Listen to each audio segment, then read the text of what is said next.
Oh yeah! What's up, everybody? Prime OG, what up, bro? Good to see you, man. Guys, we're back. Just like I said. I got a message from Truckin' Dad. He hit me up and he's like, hey, dude, 737-700 is out. And I said, really? And yeah, here we are, boys and girls. Look at this masterpiece. How I missed you, baby. The little baby 7.3. Well, somewhat baby. The 600's there. I've got it all configured. Voila. You can see my hand here. A little laggy. It's all right. It'll do. 737 overhead panel. Oh, hold up. I'm not getting any audio from my mic, apparently. Hold on. Hold on.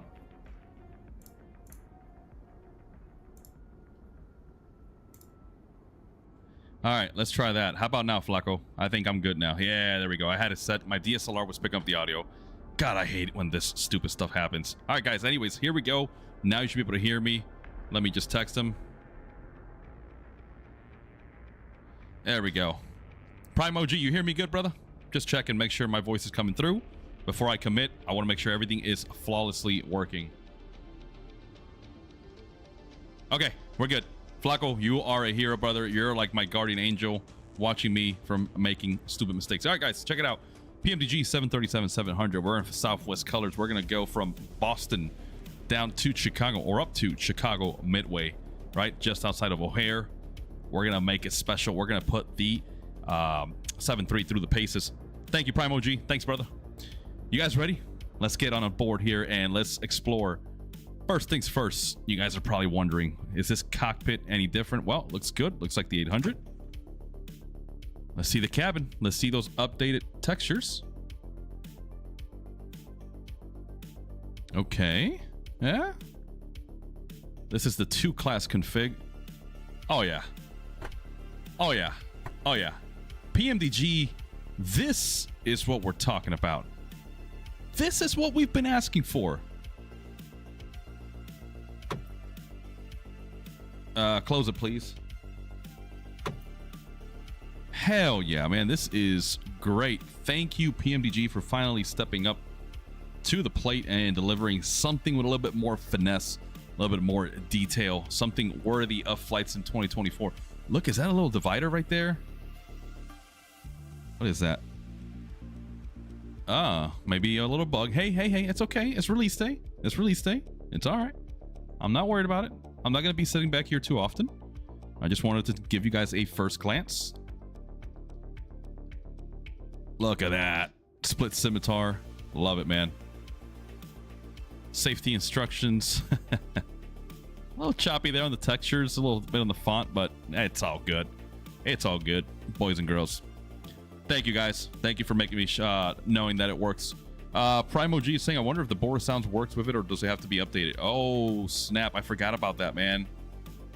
I hope it's working. We're about to find out. All right, let's get in the hot seat here.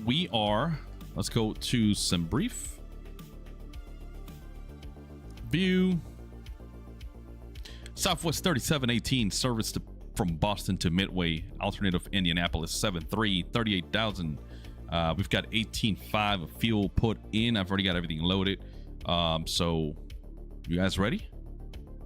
Let's see how this overhead panel integrates with the 700. So let's bring it over.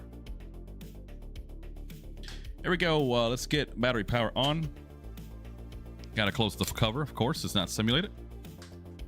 Cool. There we go. Emergency exit lights. It's kind of tricky because the cover wants to throw it into the on, so I'm going to keep it in armed. Make sure these are good and set. There we go. Cool. Let's get our precision light to steady. Yep, that's set. Everything else looking a-okay. Do we have integrated panel lighting? Not yet, but you can see the knob moving. Making sure I didn't leave this messed up from my previous flight. Okay. Let's go ahead and get some emergency exit lights are armed. That's good. We're going to flip the cover here and the sim. There we go. And let's do the annunciator test light. Look at the overhead. Everything is lighting up. Looks good. Okay. Yep, that's showing nice and dandy. Let's do the test down here by the quadrant. There we go.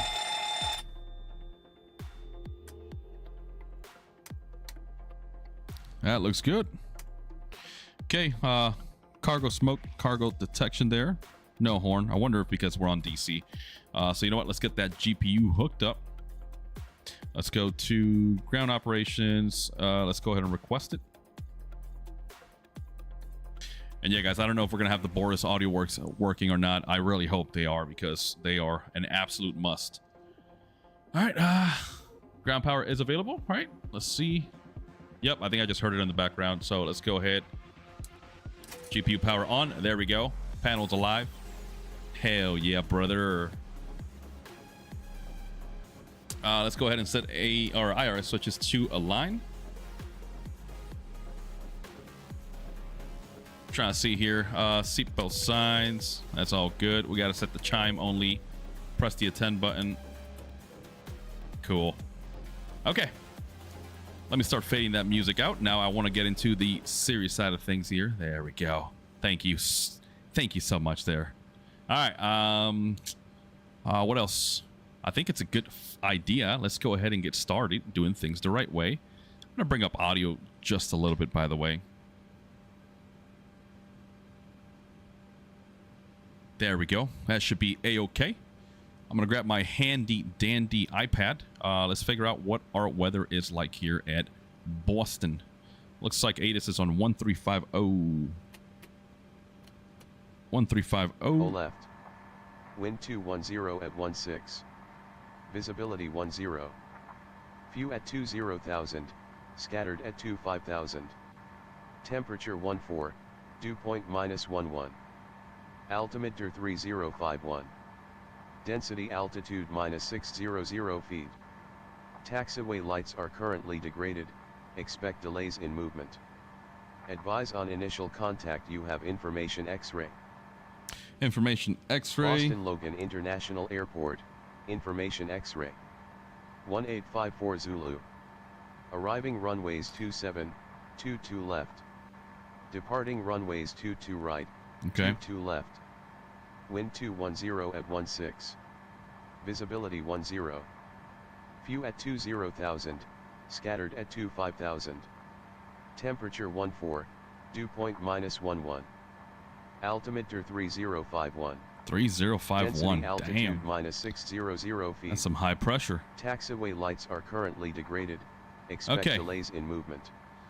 Let's go ahead and tune to initial clearance contact you have information X-ray. 12165. Boston Logan International Airport, information X-ray. 12165 on the comms. Let me go ahead and just give him a call. What's my call sign again? 3718. We've got X-ray. I've got my craft, right? Clearance, route, altitude, frequency, transponder, what we need here for our IFR. Let's go ahead and give clearance a call. And this is Say Intentions, guys, if you're wondering. So here we go. Boston clearance, good afternoon. Southwest 3718 with X-ray requesting IFR Midway. I'll have your clearance in just a second.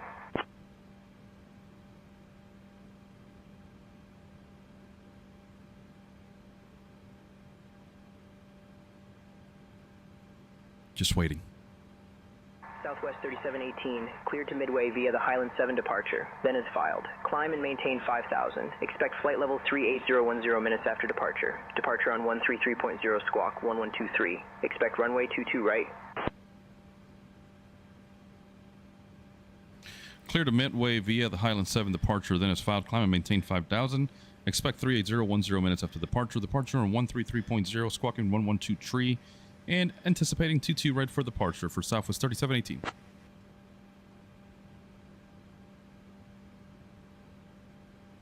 Southwest 3718, read back correct.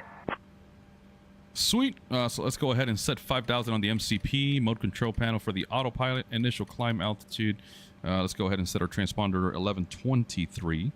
Fairly simple. We're gonna go to standby right now. Make sure altitude reporting mode is off. Let's go ahead and get busy here now that we've got our clearance. I'm gonna put my iPad to the side. Let's go ahead and start configuring this bad boy. And I did update the nav data air act cycle, so everything should be up to date. Okay, reference airport is Boston. We're on gate Bravo 25, and funny enough, it's not going to pick it up. I always forget. It's actually going to be the same arrival gate for Midway. There we go. GPS into our IRS POS. Let's go to route, origin, Boston, KMDW for the arrival. We are Southwest 3718. Unable required nav performance RMP. Yeah, I'll determine that. To right departure, Boston, Highland 7. Yep, that's good. After the Highland, it seems like we are going to direct Cam. Is that Cambridge? I don't know. Just making up stuff. Yeah, it is Cambridge. I knew it. Okay, Cambridge, Quebec 822 airway. Remember, folks, airways are important. They are like your on-ramps. And going to Gons. Look at that. Gonzo, Gons. This is prophetic. This is meant to be. Quebec 29. Another airway after Gons. Then we go to JHW. Whoops, that's not J. There we go. JHW. From there, direct DJB. Delta Juliet Bravo. Thereafter, Ashen. After Ashen, that's our transition to the Pang 7 arrival. Pang 7, I think I remember that. Midway looks like 3-1 right, so we'll set that up. Ashen transition, Gleams, why not? Okay, so after Hills, approach. Cool, let's activate that. And then let's go to performance in it. Oh, yeah. Hey, Perry, saying the E175 is only $9.99. Are you serious? Or the E175, sorry. Damn, that's cheap, man. I got to check that out. I don't think I've checked out the E-Jets, man, so I do have to give it a try. All right, let's stow that. Let's go and see what our payload is like. No, not ground operations. Weight imbalance, so 113.9 on the zero fuel weight. And yeah, I know I can just click the button and it'll do the thingy. Our reserves are going to be 5.4. Let's make it 5.5. I always like to give myself a little bit more wiggle room. Cost index. I want to be aggressive. Let's go 80. Block fuel 18.5 out of the plan, so that's good. Oh, sorry, I don't need that. There we go. We're cruising at flight level 380 and 279 and 47. Of course, because what would be a flight on a live without a good headwind? Transition altitude flight level 180. Let's go to N1 limit. Let's get our performance calculations done really quick. Here we go. Let's go performance 22 right. Import. Slight little gradient there. Negative 0.03. Kappa, what up? What up, man? I'm glad I caught that exactly as it came in through my other monitor so I can see you. Yeah, check it out. Rosefire B107 panel, fully integrated. Again, this is laggy. This is an old camera I've got, so it's doing the best it can. It's fighting for its life. Don't judge me, guys. I still haven't figured out how to set everything correctly for a stream like this, but you can see everything is lit up. Everything is communicating with the aircraft. I mean, check it out. You can hear that, right? The little chime.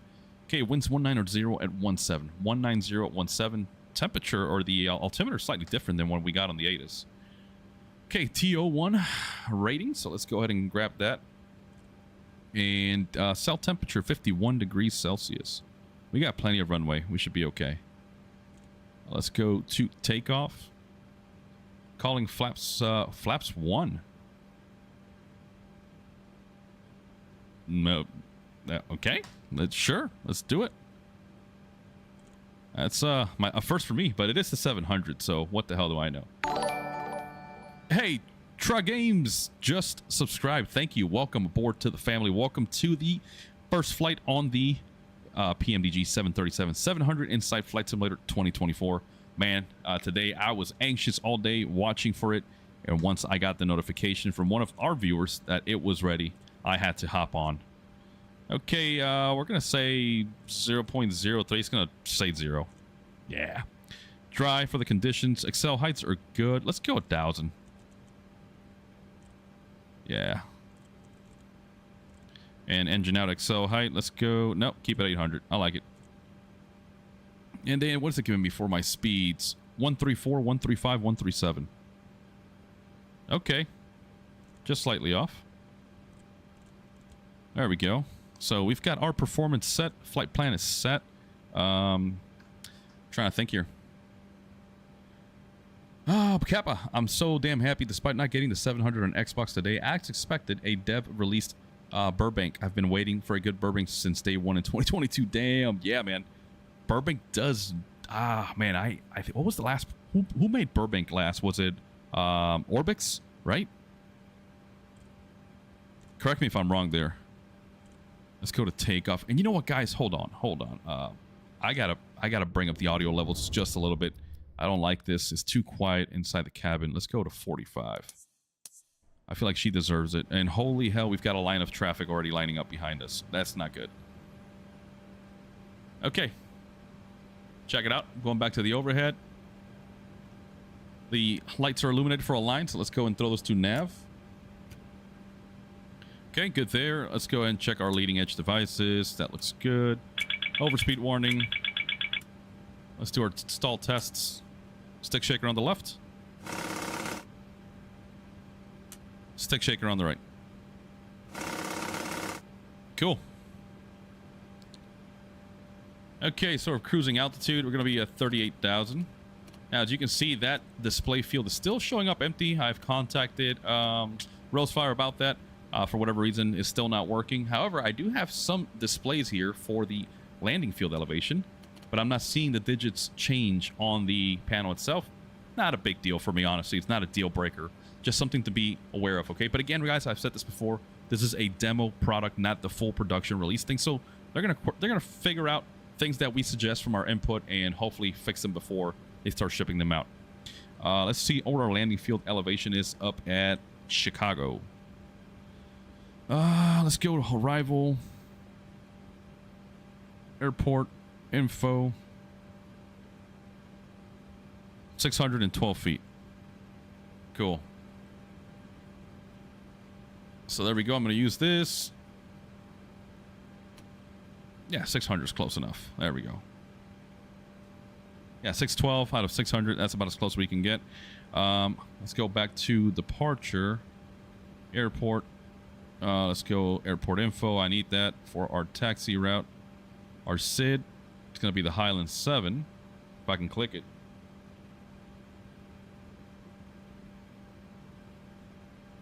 There we go. Now it's pinned. You know what? Let's go ahead and fire up the APU, shall we? So let's do a ground call.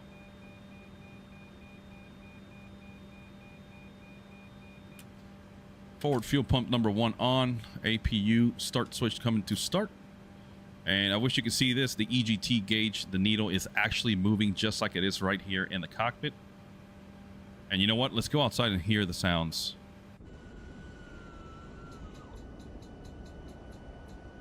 This might be Boris Soundworks. It's already working. I hope it is.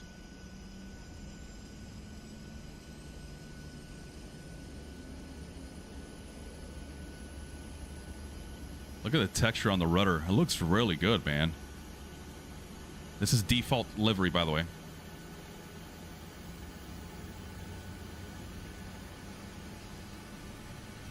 Whew. Hey, Prime OG, I'll check it out here in a second. Let me see if I can spot you.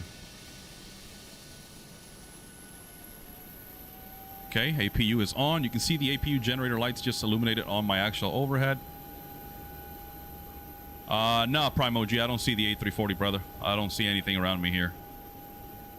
But I don't own the A340 600, if that's what you're referring to. I have the 300 from Any Belts. Okay, APU generator now. Let's go ahead and get our anti-collision light on, the beacon light. Let the ground crew know we're going to get ready to depart here. 137s are V2 speed. Let's do, what is that, plus 147, 152. Let's make it 155. Armed Flight Directors. Let's go ahead and get our packs online. APU bleed. There we go. Parking brake is set. Let's go ahead and release. Actually, let me just call GSX and maybe that'll do everything.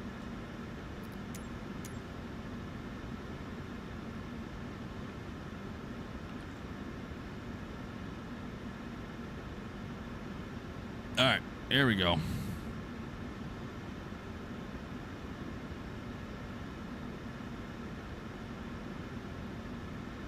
Oh, Kappa, that's awesome, man. I gotta check that out. Prime OG, yeah, man. Hello, I couldn't Cap. see you, man. We're ready I don't for know what's up. pushback. Due to icing conditions, please stand by for engine start until push completed and brakes set. Remove chocks.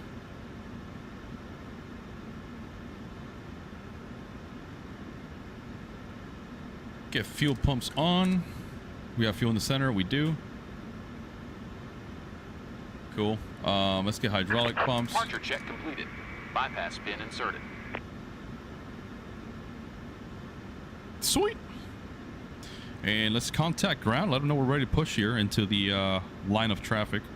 12175.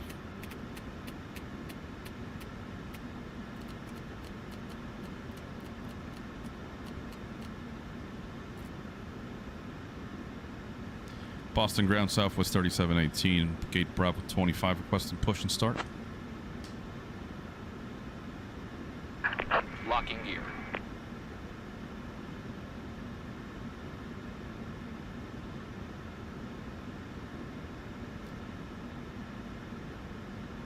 Didn't get me?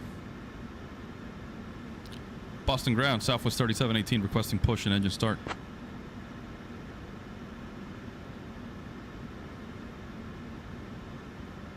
Southwest 3718, push and start approved. Tail north. Tail north, push and start approved, Southwest 3718.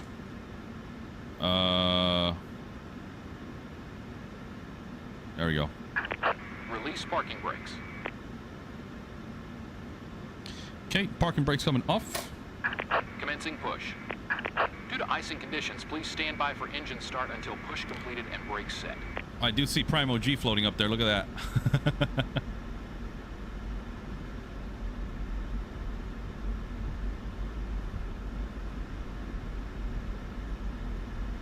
All right, let's close those packs. ISO valve open, engine bleeds on.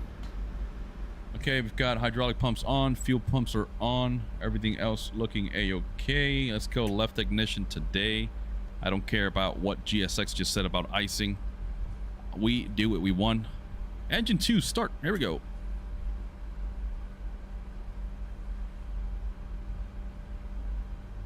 Watching N2.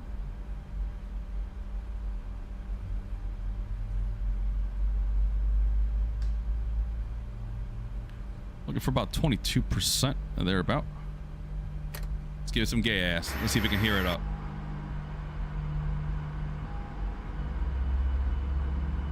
There we go. Woo. Woo. Yeah, that's definitely Boris. Give way to the company Boeing 737. Giving way to the company Boeing 737 emergency. Oh, that sounds so good. Spirit Wings 1882, give way to the Brickyard Embraer 75 on your left. Giving way to the Brickyard. Okay, engine start switch off. Let's go generator 2 online. Brickyard Let's go 992, give way engine to 1 the start. Airbus A330300 on your right.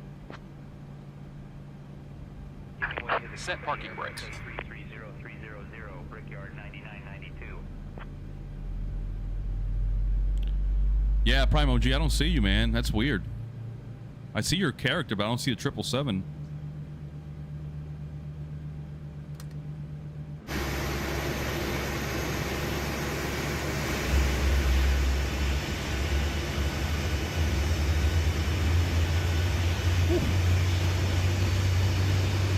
Busy afternoon here in Boston, go figure.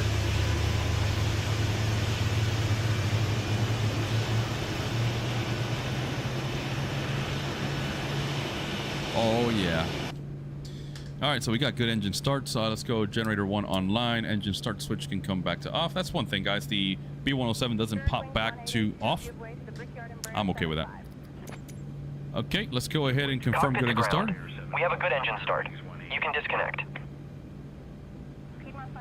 Adolfina Reyes, hola, saludos desde Argentina. Buenas tardes, buenas noches, donde quiera que esté. Gracias por estar aquí con nosotros. Bienvenido. Okay, let's go flaps 1, which again surprised me, man. I haven't done a flaps 1 takeoff ever. Verified takeoff speeds. Yep, we're gonna give the old smackery do there. Okay. GSX is doing their Unlocking thing. gear. That's good. Let's go ahead and turn off APU bleed. APU can go to off. ISO valve auto. Packs to auto. Engine bleeds are good. Window heats can come on. Yaw damper Tow on. truck disconnected. Bypass pin removed. Pressurization set auto. Okay, everything looks Left is good clear. here. Right is clear.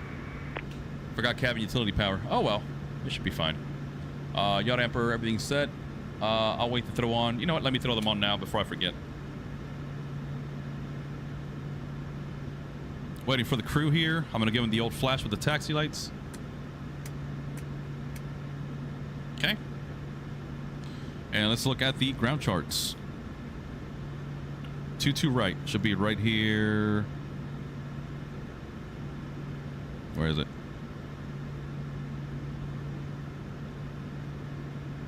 God, I'm lost. Oh yeah, way out there. So yeah, I don't know why they pushed me back facing north or tail north. Oh well. Ground Southwest 3718 ready to taxi for departure.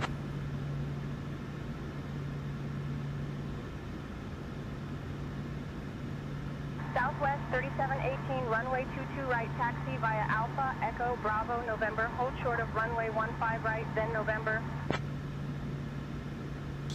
All right, looks like we're going to take Alpha Echo Bravo November, holding short of 15 right, then November for Southwest 3718. Okay, taxi lights on. Southwest 3718, negative, taxi via Alpha, Echo, Bravo, November. Hold short of runway 15 right, then November. That's what I said. Alpha Echo Bravo November, hold short of 15 right, then November, runway 22 right for Southwest 3718.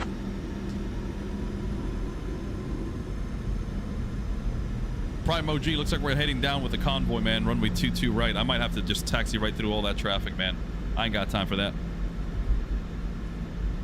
Okay, let's go ahead and do flight controls check. Elevator looking good. Good aileron. Rudder feels good.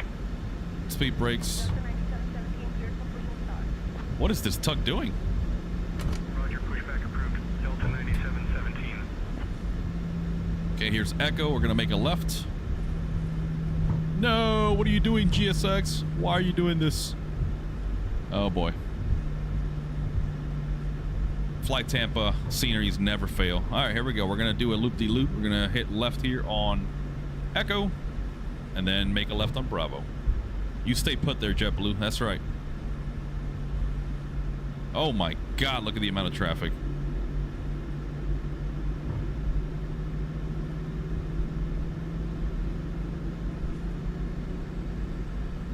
I want to do very bad things right now, guys. I want to go right through all this traffic, man, just for the sake of time.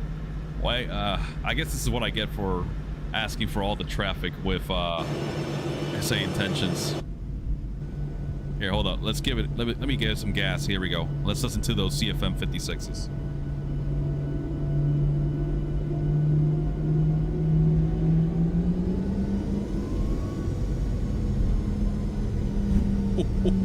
Baby, talk to me, baby. There's the buzzsaw. Oh my God.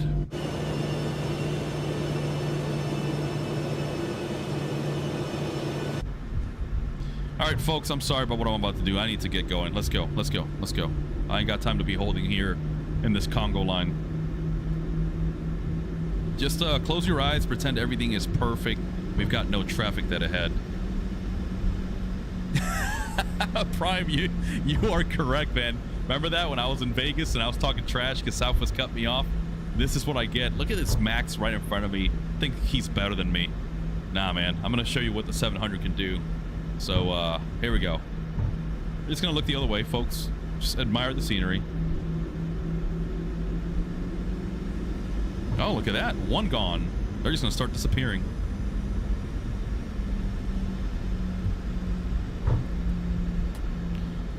ERJ's next.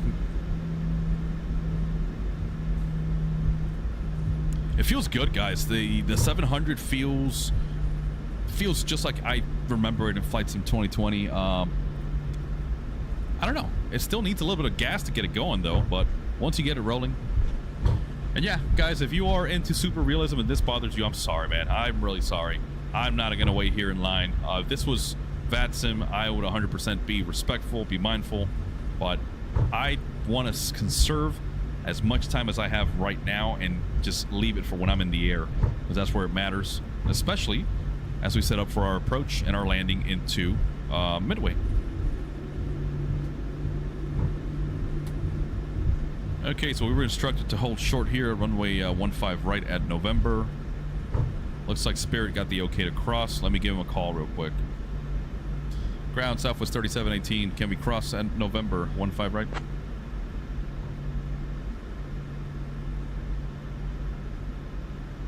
Southwest 3718, not clear what you said. Say again.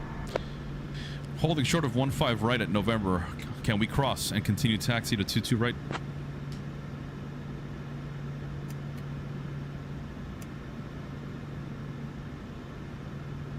Southwest 3718, cross runway 15 right, continue taxi via November to runway 22 right.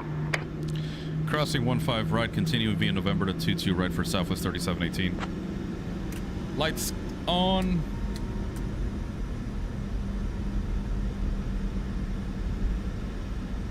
God, that sounds so sexy, man.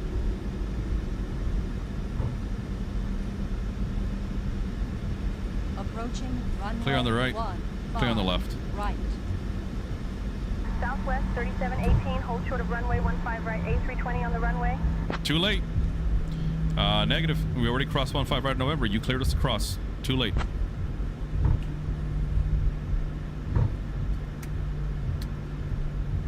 Southwest 3718, understood. Continue taxi via November to runway 22 right.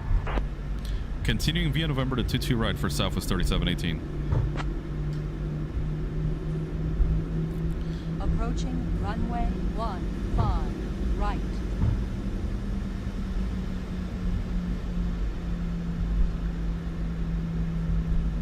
Just shutting off the integrated panel lighting. Although it is like in the late afternoon here, in the sim, I set it to about 3-4 o'clock.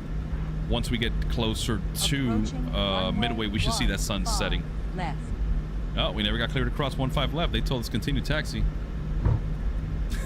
Flo Cala, good to see you. Hey, if they've got a number for me, man, it better be because I'm ramming through all this traffic, not because I just argue with them there and trying to cross an active runway. So I'm just pretending there's nobody in front of me. The world is mine. I do what I want. Especially this Airbus. Look at this. Look at this junk. Whoops.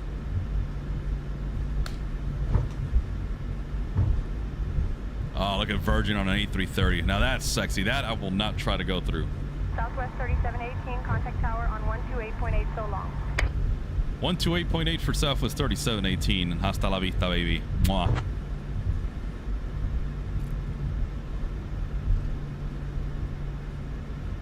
Oh, yeah.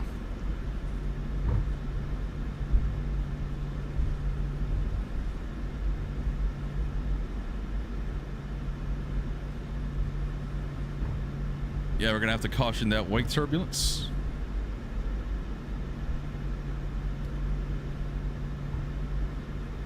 Prime OG said I'm telling Phoenix. I love the Phoenix, but for me, man, I'm just a Boeing guy. I mean, the 737, she lives rent-free in my head every single day. Approaching runway 22 right. All right, let's chill here. Let's go ahead and set transponder now. Let's go TARA. Just make sure I don't forget 133.0, so I don't forget either.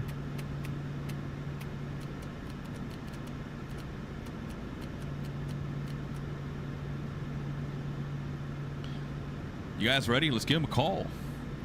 Boston Tower, Southwest 3718, holding short of 22 right, ready for departure.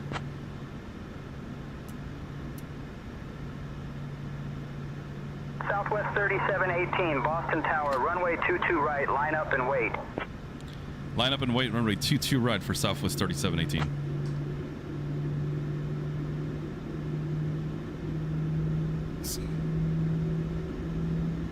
So I'm just preemptively setting my engine start switches to continuous.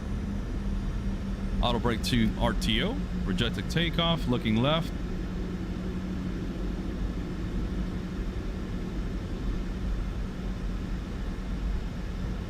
Southwest 3718, runway 22 right, winds 210 at 16. RNAV TJ cleared for takeoff.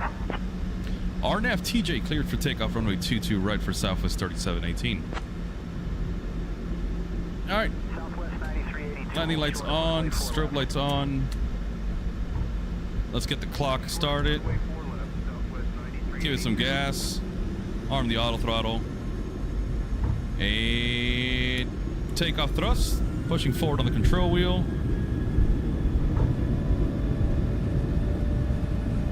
Airspeed's alive.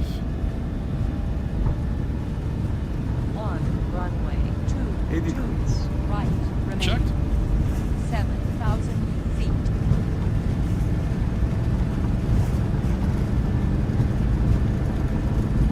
V1. Rotate.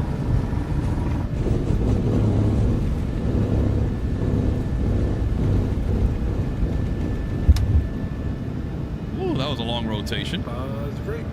Positive rate. Confirmed. Gear up. Southwest 9382, hold short of runway 4 left. Short of 4 left, Southwest 9382. Southwest 9382, cross runway 4 left. Cross runway 4 left, Southwest 9382. Runway turn off, lights off. Taxiway lights off, or taxi lights Southwest off. 3718, contact departure. Switching to departure for Southwest 3718. Boston departure, Southwest 3718, RNAV TJ climbing 2,400, or 2,200 for 5,000.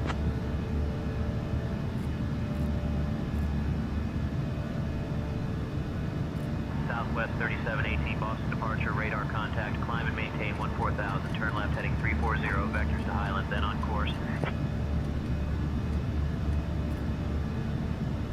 All right, climb and maintain 14,000, left turn heading 340, vectors to Highland, then on course for Southwest 3718. 340 to Highland. Let's see, I think we're already inbound Highland. Oh, no.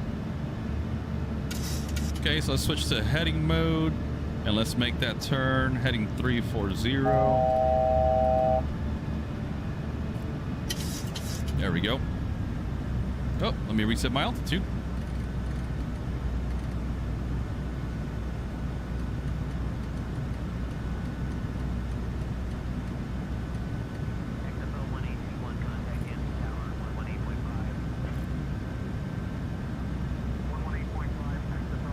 I'm gonna keep it. Let's go flight level change for now, actually. There we go. Forgot, we're just gonna be circumventing this whole route here. 3718, climb and maintain flight level 230. Climb and maintain flight level 230 for Southwest 3718. Okay, there we go. Much better. I got a little lost in the sauce there. For some reason, I thought we were on the proper LNAV route, but we were not. Okay, engine start switches to off. RTO here, auto brake can go to off, landing gear switch can go to off, neutral flaps verified up, no lights, checked. Packs and pressurization check. Yep, packs are auto, ISO valve auto, APU bleed is off, 1 and 2 bleeds are on, good duct pressure, good temperature. And let's check our cabin climb here. Yep, about 500 feet a minute. Good. We're getting the low fuel pressure on our center tank, which means we're dry, so fuel pump's going off. I'm gonna reset my FMC here to Highland. So I'm gonna grab Highland, slap it on there, execute. That's a direct 2. And then pretty short here, momentarily, we're gonna get told to resume on nav. So I'm gonna go LNAV, VNAV, above 10,000, landing lights off, wing light off, logo light can go off even though it's daytime. Just a habit I have. Everything looks good on my panel up here. We got window heats on, probe heats are set, hydraulics, everything's looking good. Hell yeah, boys and girls, we are cooking. And you know what? Let's go max rate. You guys know I don't do conservative climbs on the 7.3. There we go. Let's see, weather radar. I don't expect anything along the way.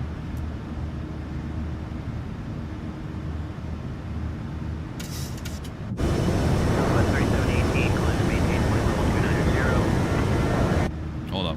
Climb my name, maintain flight level 290 for Southwest 3718. Let's go outside again.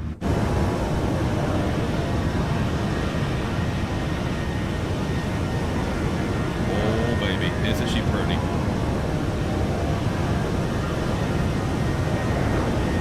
There's Boston in the distance.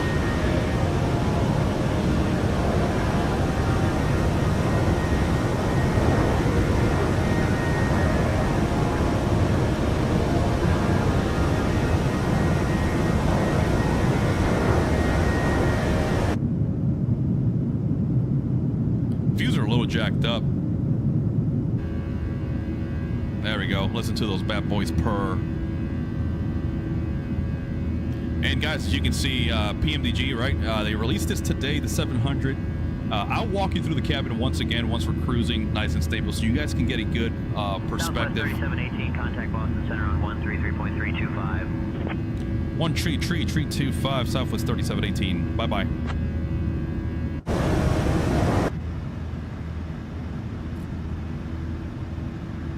Boston Center, Southwest 3718 at flight level 173, climbing 290, vectors to Highland.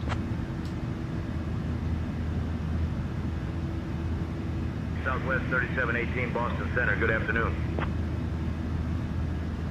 Yeah, guys, we'll continue climbing once we get up to the cruise altitude, flight level 380.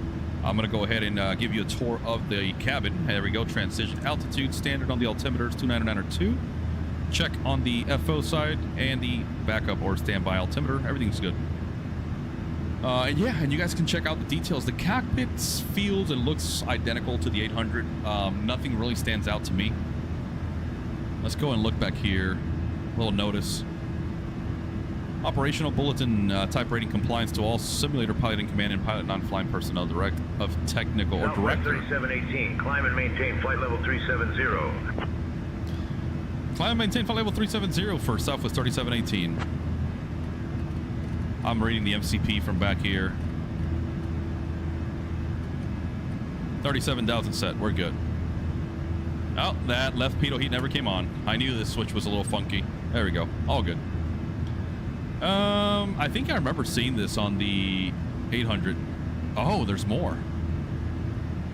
Internal Advisory and Operations Bulletin to all flight crews, captains, and first officers, central line maintenance and avionics support. This bulletin addresses the intermittent generation of the ECAS advisory message PC load letter, which some crews have reported during pre-flight. Haven't seen it. Pilot Management Division to all FOs and Flight Operations Divisions, effective immediately. Hold on, let me look at the chat here. I know somebody wrote something earlier. No? Huh, I could have sworn I saw another name pop up. Anyways, guys, like I said, if you guys want to check out the cabin, we'll do it in a few minutes here. I'm just checking out the cockpit, checking out, making sure everything functions perfectly fine. Okay, so nothing special here. Do we have the cookies? Let's go to the manuals.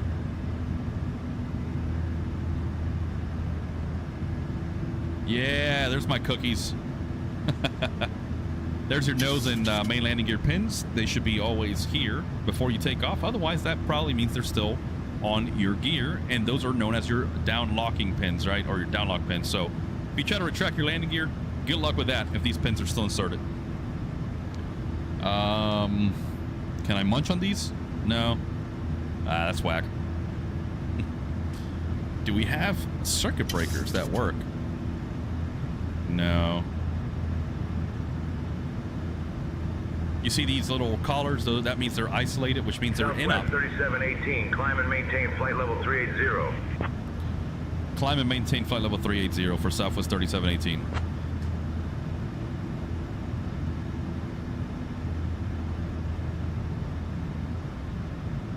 Hey, Aussie, Captain Gonzo here. How do you hear?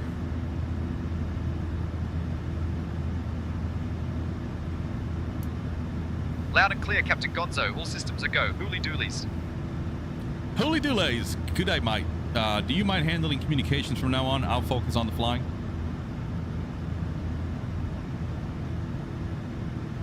No worries, Captain Gonzo. I'll handle the comms from here on out. Thank you, sir. Just go ahead and sit back, enjoy the ride. I'm going to be giving our viewers a showcase of the cabin. So if anything happens, just let me know. I'll come back to my seat.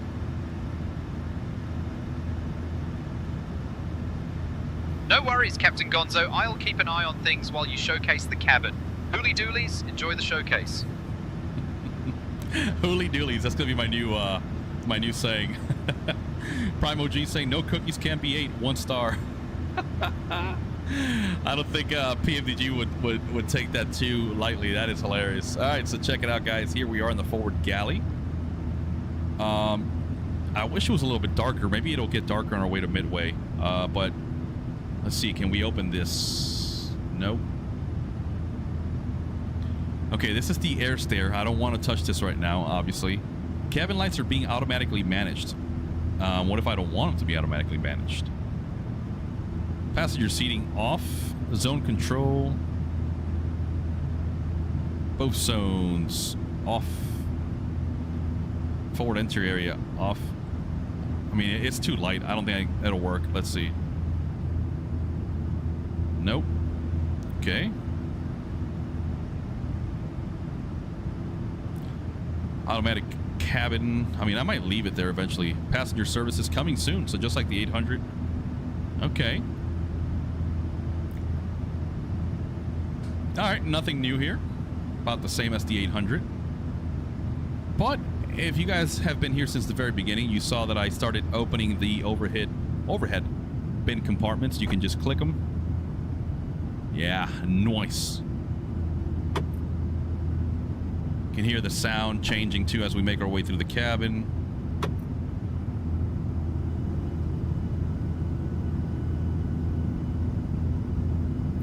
Primo G, no sir, there's nothing wrong with that, man. I own not every any builds, but I do have most PMDGs. The Phoenix, I have all of them, and any builds, I've got a few, not all of them. I initially was not a fan of any builds because of their A350 and the performance issues, but anyways, we'll get to that in a minute. Here we go. Look at that wing view.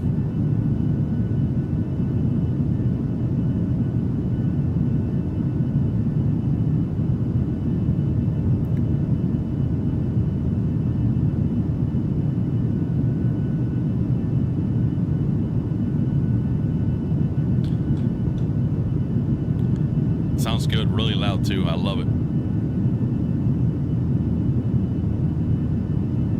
Seats, I think they did this on the 800 as well. Let's see the overhead textures. Okay. Looks better. So let me see. Live here. I'm going to turn off the seatbelt signs. Hey, it works. The no smoking, obviously, it's not programmed through the default profile for the B107, but it's because of these newer 7.3s, it just says auto chime and not the smoking sign, but I could be wrong. Right now, I'm going to leave it on auto. Can I turn the lights? Nope. So yeah, they definitely improved the textures and the modeling on the overhead compartment. I'll give them that. That looks good.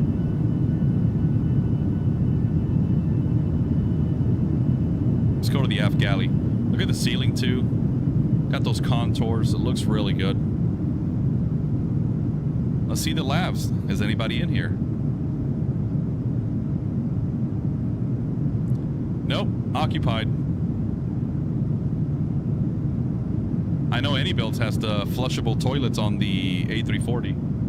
United 577, contact Toronto Center on 13. Nope, won't let me go in. Oh, they should have been armed. There we go. Whoops. And that's the flag to let the ground crew, hey, don't try to open the door. You see that peephole? There's the emergency slide right there. Everything else is about the same, guys. I don't see anything really that stands out here. Here's another panel for the overhead lighting. We'll see if it gets darker on the way over there, and then we can really mess around with it.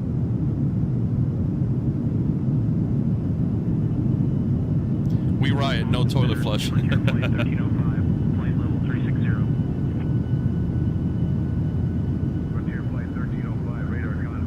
There we go. So we're just forward of the engine now. You can hear that engine noise change drastically.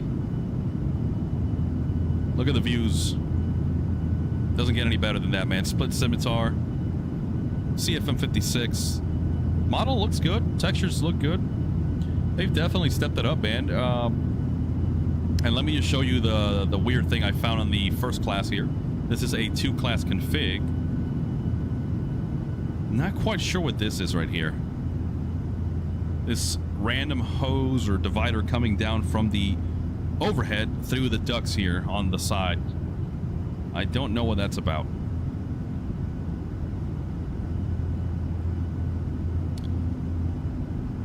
Or is it like some type of like, what do you call that? Not veneer, there's a term for that. I used to read it in Embraer all the time, installing internal components, and there was a name for stuff like this. I just can't remember. Anything clickable here? Nope. Boston Center, Care 34, flight level 330. Not even my tray table? No. Care 34, radar contact. Alright, it'll do. Oh, I got a little up and down arrow here. Hopefully I didn't change something in the cockpit.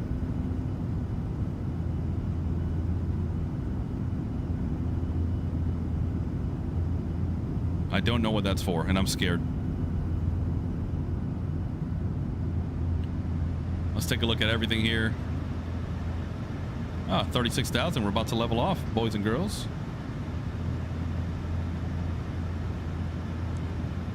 Let's check our cabin pressure here. Still showing a good climb rate. Differential pressure 8.4 psi. That's good. All right, all right.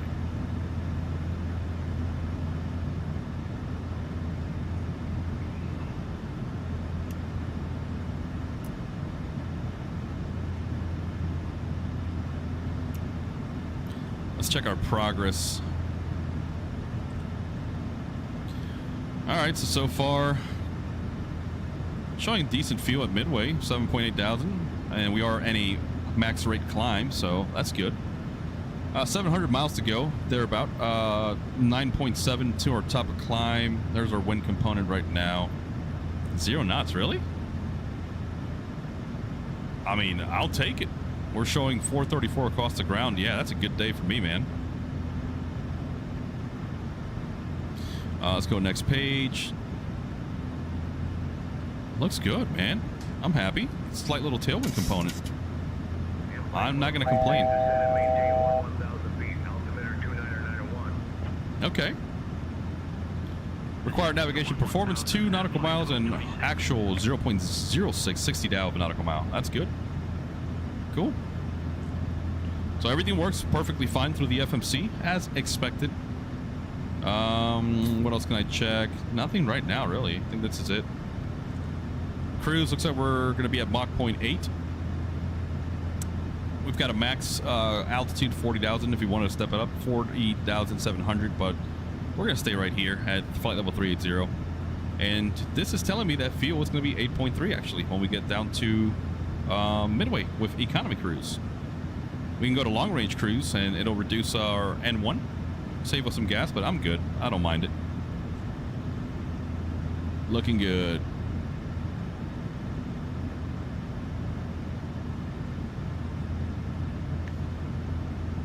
And it looks like we're capturing 38,000 here. There's a little reduction in thrust. Going to cruise. You can see N1 there coming back. 38,000, and we're going to be holding at Mach 0.8.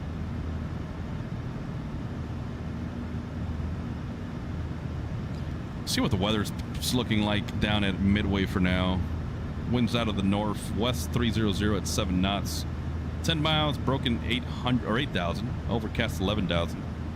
Temperature 19, 2.4, altimeter 3013. Remarks I never really even pay attention to, honestly.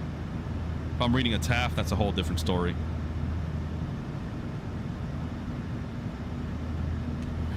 But yeah, guys, what do I think so far about my experience with the PMDG 737-700? Well, it is excellent. Everything is working flawlessly.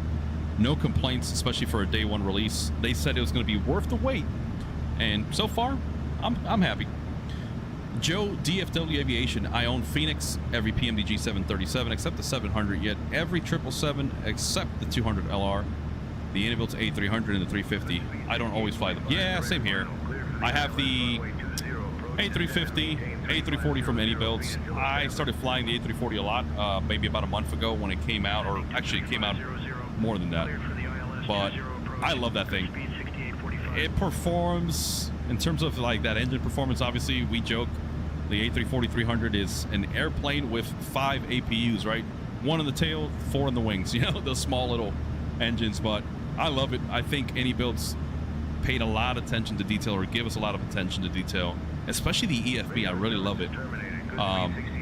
But here on the PMDG, again, everything feels the same. I feel like I'm at home. I love the 7.3s. Always feels good. And again, we're showcasing the Rosefire B107 overhead panel. All you need to do is find the MobiFlight profile, connect it to MobiFlight, run it, and that's it. Only bugs, we don't have the pressurization on the cruise altitude readout, and the landing altitude is showing is all zeros, but it's not actually updating, but the knobs do work. Pitot heat on the left doesn't connect, but again, I did address that with Rosefire. They told me how to fix it, and I just haven't gotten around to doing that.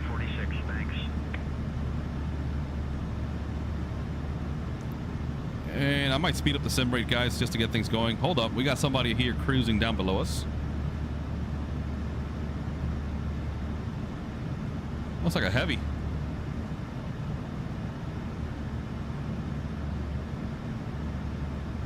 Look at these views. Everything's looking, it's beautiful.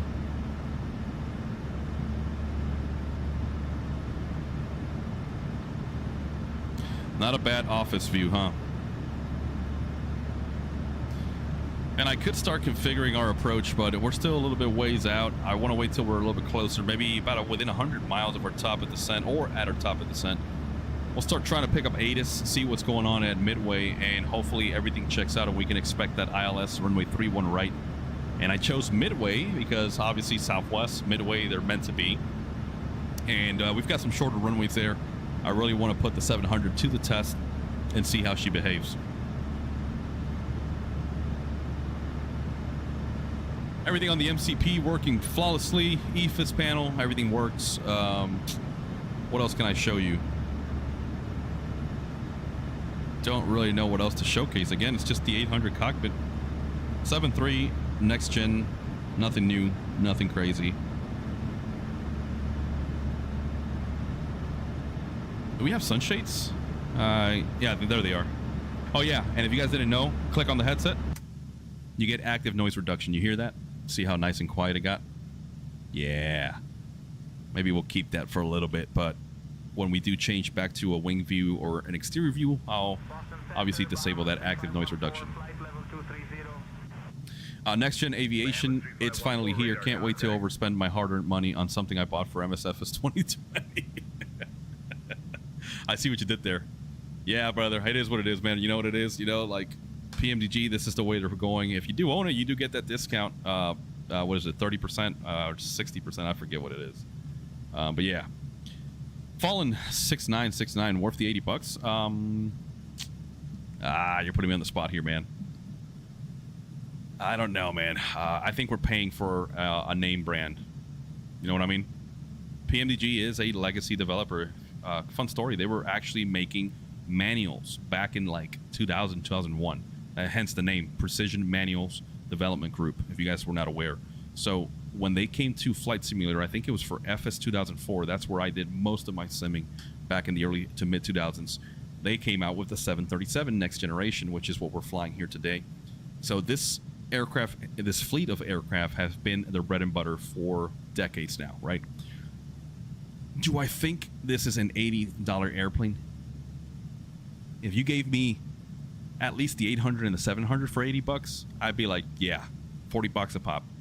Hell, throw the 900 in there, right? 900 ER.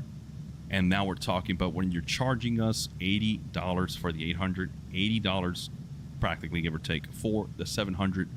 What is it? The 600 is the cheapest one. I don't know, man. I don't know. And again, you saw the cabin. Hold on. Contact Boston Center on 132.65. Come on, Aussie. Take over comms and answer. Switching to Boston Center on 132.65, Southwest 3718. Let me let him make contact, and then I'll continue talking here. I got to take a sip of water. Boston Center, Southwest 3718. Good afternoon at flight level 380.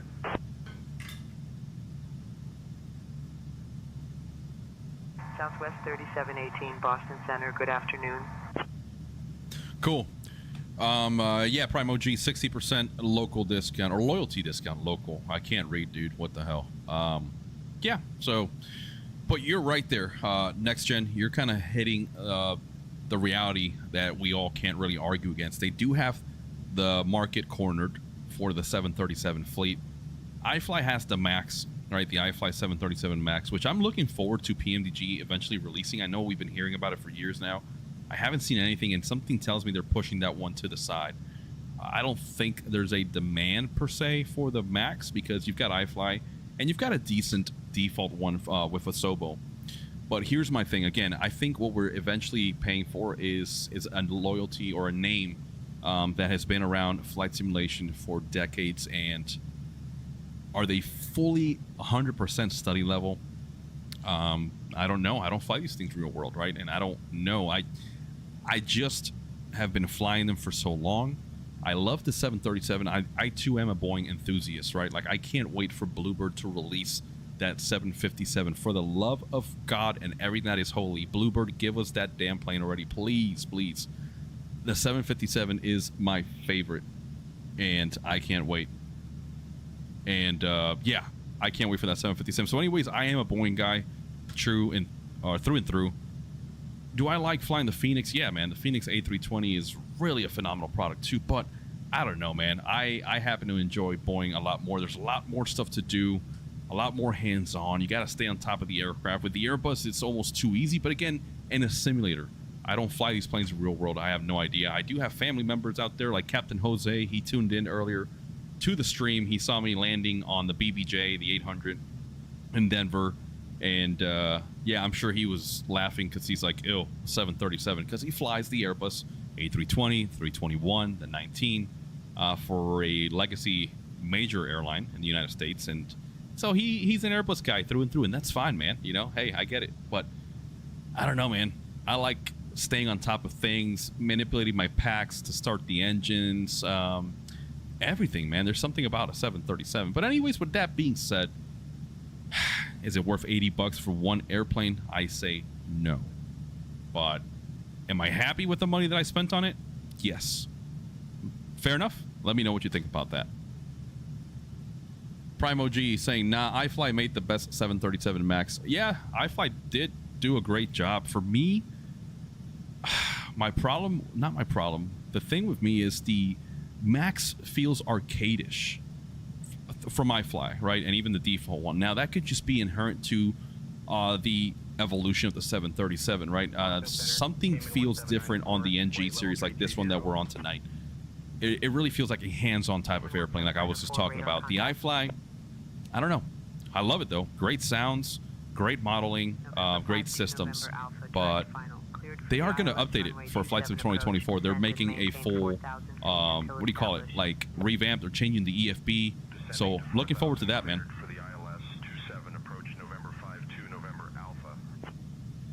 Keep saying us Xbox peons don't get the luxury of the iFly Max 8. Still? Are you serious?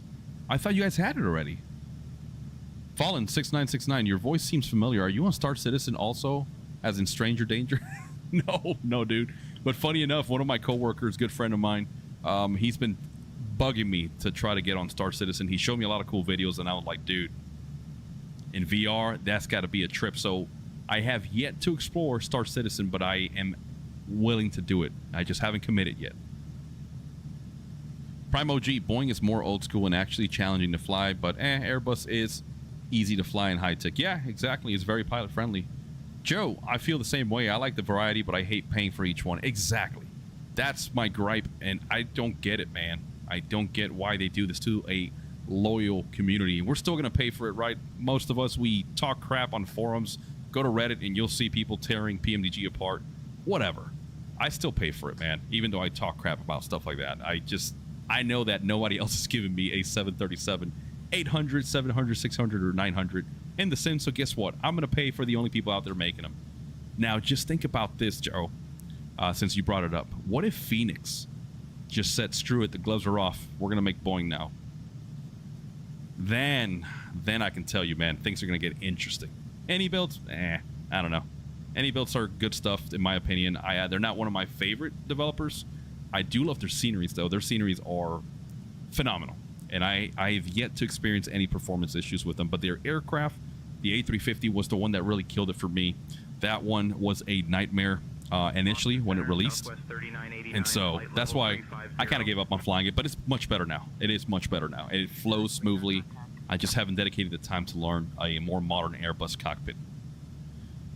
Heath, nope. Everywhere I've looked says it's detailed for the detailed or delayed for the Xbox hardware. But that kind of makes sense. I guess they're, I don't know, not up to par, or I don't know. I don't know what the reason is for iFly. But yeah, guys, again, I love talking to you guys on the chat, especially when we're cruising. It's kind of boring. I could go outside. It'll be kind of loud. I don't know. What do you guys want to do? Just go and chill on a wing view, and then you guys just keep entertaining me with some chats. How about that? Let's do that. I'll leave the camera here. Let's go drone camera.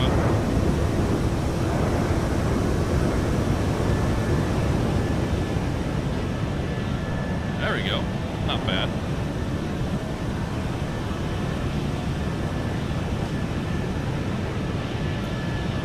Oh, okay, Heath, got it. Understood.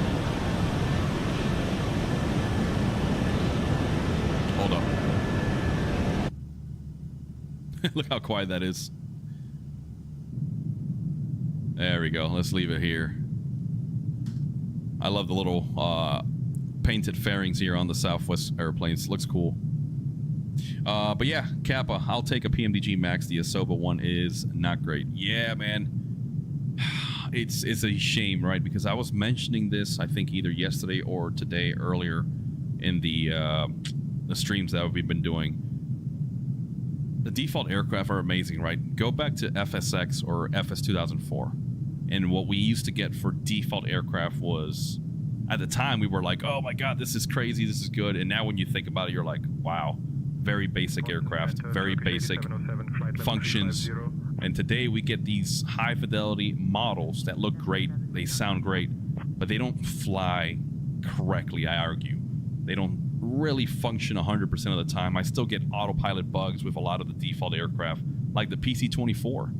It is such a fun little plane, man, and a lot of people have been telling me, dude, get back on the PC-24, do more tutorials. I tried it, guys. I've tried it twice now in the past 3 months, 2-3 months, and every single time I encounter an issue with the autopilot, whether it's a failure for it to track its a nav course, and I've rechecked everything, right? Because I just redid the tutorial on the PC-12, and it's a similar flight management system on the PC-24, but for whatever reason, the PC-24 still feels buggy, so I just gave up. I literally stopped the flight last time I was recording, and I said, screw this, I'm going to stick to third-party add-ons for the meantime, which is why you've seen me in the past 3 weeks to a month almost now flying Black Square's Caravan, the Bonanza, the Baron, the Simplink Studios Kodiak. What else? Yesterday, we were in the Coronados just doing some VFR sightseeing, and then we hopped on the Coronado, or the, Black Square turboprop Baron, and what a phenomenal experience that is. And here we are today and the airliners. We anticipated the 737-700, and I'm glad we're in it. Primo G, is that black smoke or just a glitch? Yeah, it's a Flight Sim 2024 issue. Surprisingly enough, the Phoenix is the only one that doesn't do it. Every other third-party add-on and default airplane has those black contrails, which I don't like, and I haven't figured out a way to remove them. I don't know how to get rid of that. Fallen, have you tried Sim Update 5? They say it has better performance. By the way, I bought the Citation 10 because of your videos. Hell yeah, brother. Well, thank you for saying that. You will not regret it. Just watch my videos if you want. But hell, look at other people doing tutorials on the Citation 10. There's plenty of content out there. I argue that is one of the best add-ons, period, in the history of Flight Simulator. It is such a fun plane to fly.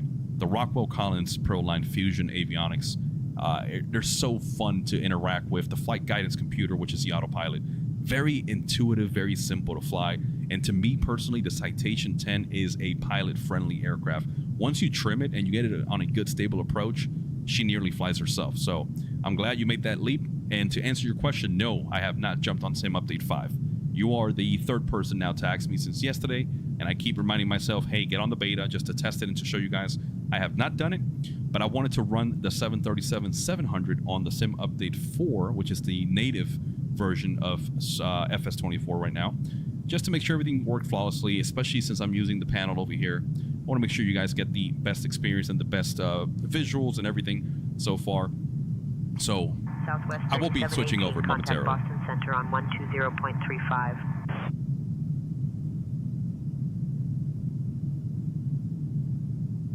Come on, Ozzy. Get on that handoff. Contacting Boston Center on 120.35, Southwest 3718. 3718. Let's go find a different wing view. Southwest 3718. Good afternoon at flight level 380. There we go. Southwest 3718, Boston Center. Good afternoon. Joe, the Anibuilds A321, 330 have autopilot issues, and the ATR autopilot disconnects. Yep. That's another one, right? That is developed by Anibuilds. They're default aircraft, of course, so they're not going to have the same level of fidelity or detail like we expect from all their other products. But yeah, I've had the same issues, man. I did one tutorial flight and video on the A330. Yeah, it was okay. Everything worked, but I'm not impressed. Next gen, if it ain't Boeing, I ain't going. Don't want to fly a computer. Still love the 321, 350. Yeah, man, that's kind of how I feel. I like the hands-on of the Boeing aircraft. Like I said, I can't wait for that 757 from Bluebird. I am going to abuse that thing. And funny, my cousin Jose, who flies the Airbus now, he actually used to fly for Delta, and he was type rated on the 7.5 and the 7.6. And that's the 7.5 200, 300, and the 7.6 300. Similar type rating, or it's the same cockpit pretty much. And I always tell him, I'm like, bro, you know you're a Boeing guy deep down, and he loved flying the 7.5. That's such a classic plane, man.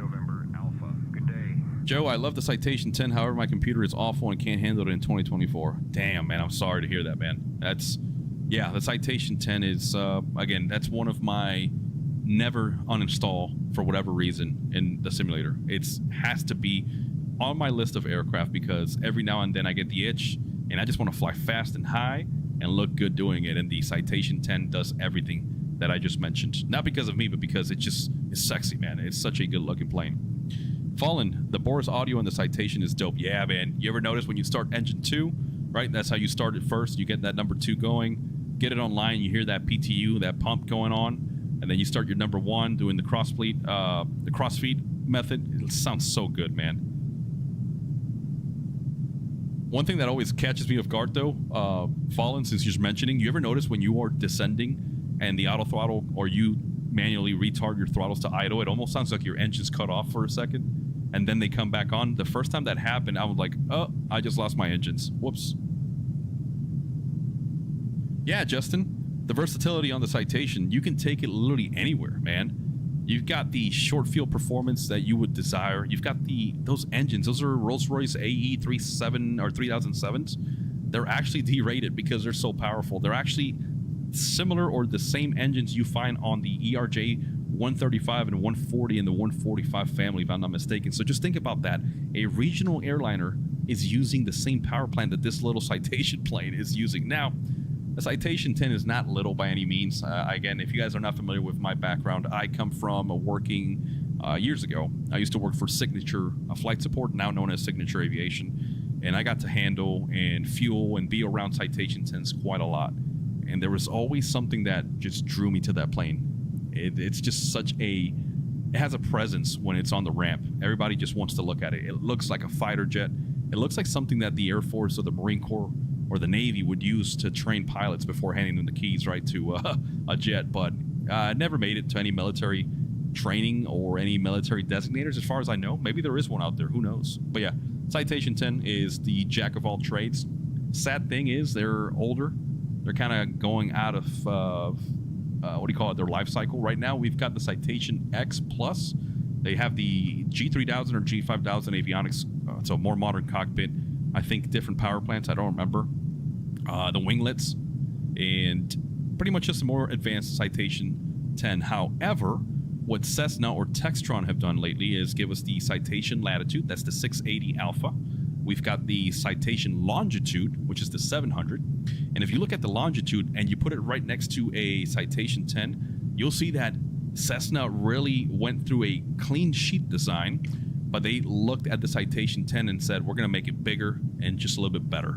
Now, is it as fast as the Citation 10? I don't think so. I could be wrong, but Captain Flacco and I did a race last year. We did a flight from Teterboro to, I want to say Atlanta.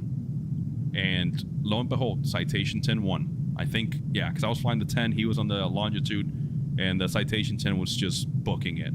I got up to like 40,000 feet or 41,000 feet, something like that.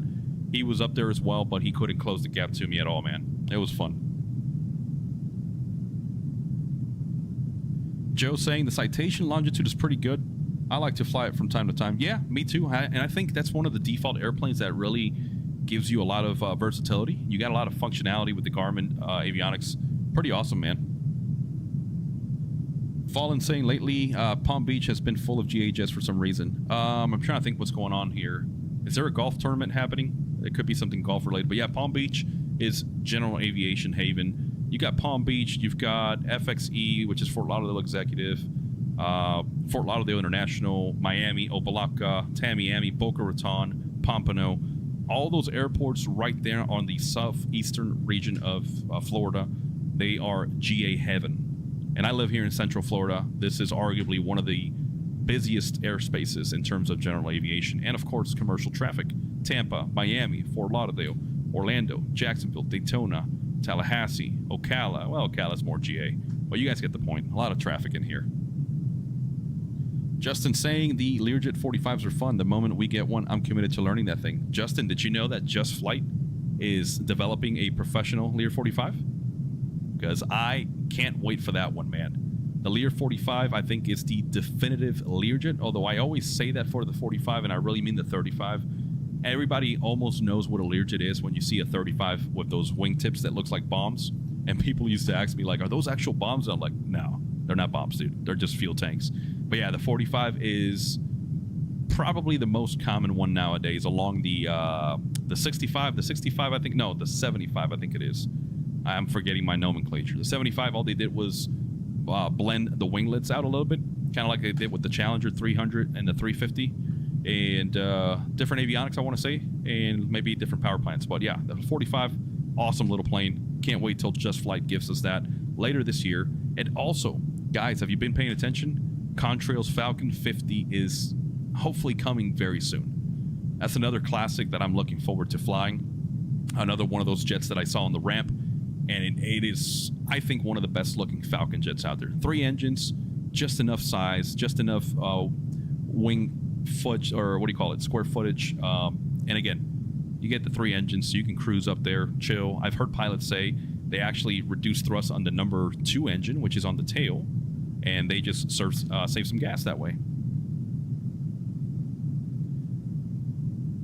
Joe saying my parents own a condo in the Tampa area, Clearwater, and I go there once or twice a year. Just went in March, dude.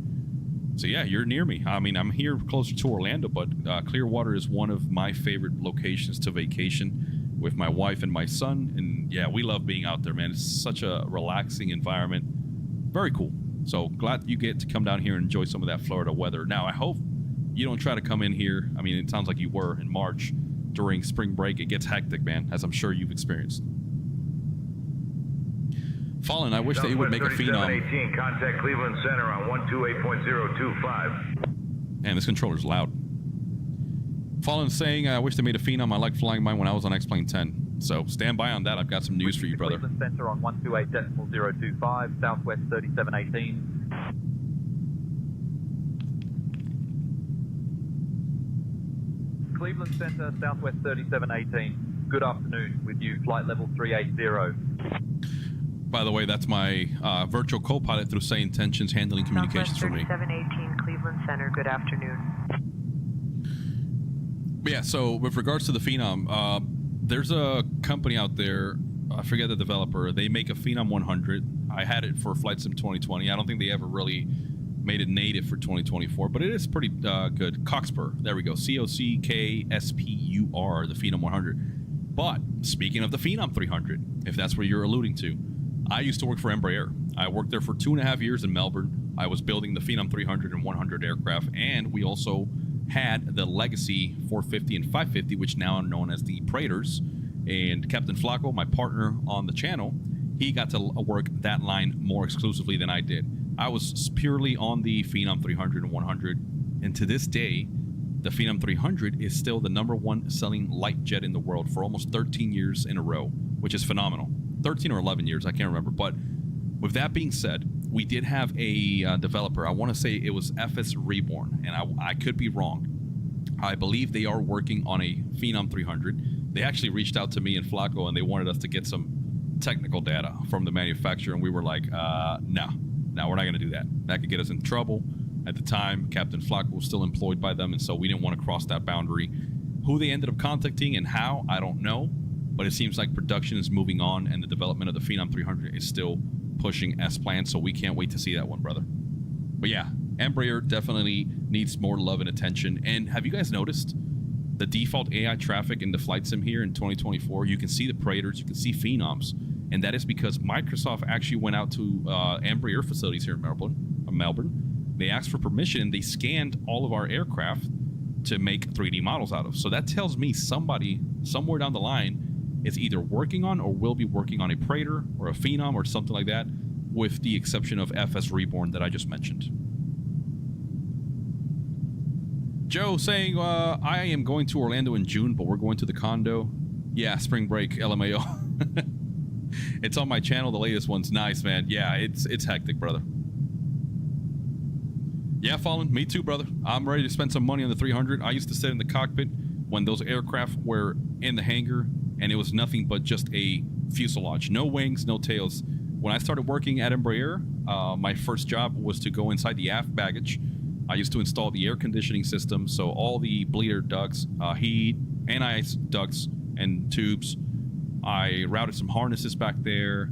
What else did I do? I used to do leak checks and leak tests on the DI systems and the bleed air systems. And then eventually I joined what was known as the Tiger team, and I ended up working on everything. I ended up installing avionics. I ended up doing power on tests, not engine like power on tests, but like just connecting a GPU, making sure all of our LRUs were communicating and doing everything right, troubleshooting when avionics weren't working. So I can't wait to see a Phenom 300 so me and Flacco can sit here and really dig down and analyze how accurate this Phenom 300 will potentially be in the sim. Hey, K20017, nice overhead panel. Yeah, brother, you're looking at the Rosefire B107 737 overhead panel. I believe this is the very first one in the world, according to Rosefire. We're lucky enough, they sent us a demo unit a couple of weeks ago, and we've been testing it, putting it through the paces. So far, I am very happy. It feels good. You can see I've got it set up on a monitor stand right here. It takes a standard Visa mount. It's not 100% correct. The profile that I have that Rosefire sent me does need some tweaking, like the pedal heat for the left side doesn't actually turn on in the cockpit. The displays here are not properly functioning. I'm still addressing that with Rosefire, so stay tuned and keep in mind this is a pre-production model as far as I understand. They are working on fixing these issues before they start selling them, so really awesome. Fallen saying the Phenom is sexy and climbs like a rocket. Yes, sir. Yes, I never got to do a test flight on them, but I believe Captain Flacco got to fly a couple times on the Phenoms and the Praetors when they were on their first flight. And man, seeing those things take off empty, they're literal rocket ships. Prime saying, can you build me a 777? No, brother, that's way outside of my wheelhouse. I worked on light jets, man, and now I do work now for an aerospace company building a very, very big rocket. And we should be launching here in the next couple of days, so stay tuned for that. And I'm at here in the Kennedy Space Center area. Not NASA, though. I don't work for NASA. All right, enough chatter. Let's go see what's up at the cockpit.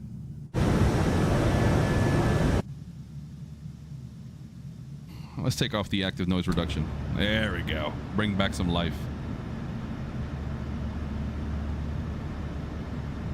Kappa, working title in a Sobo or doing a Phenom 600, I believe. I think you mean the Praetor, right? Praetor 600. I didn't know that, though. That's pretty cool.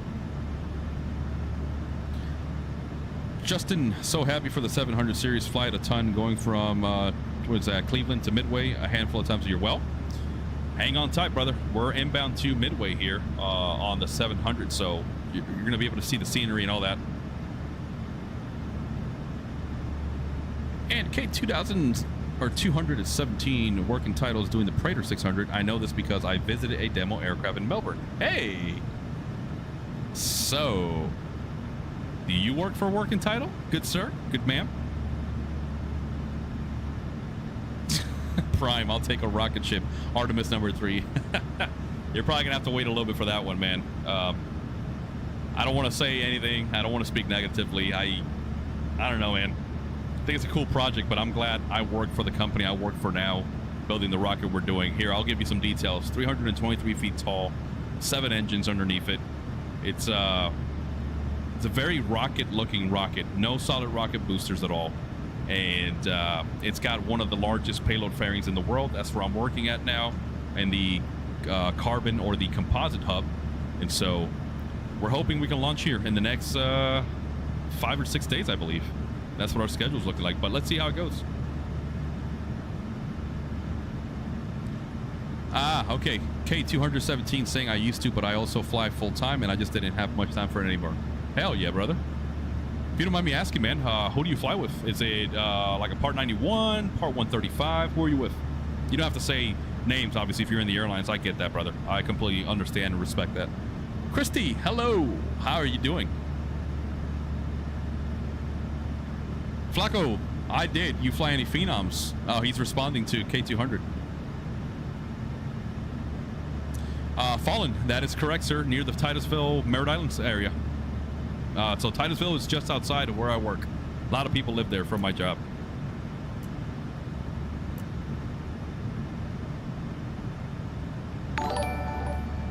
Christy has just subscribed. Thank you very much.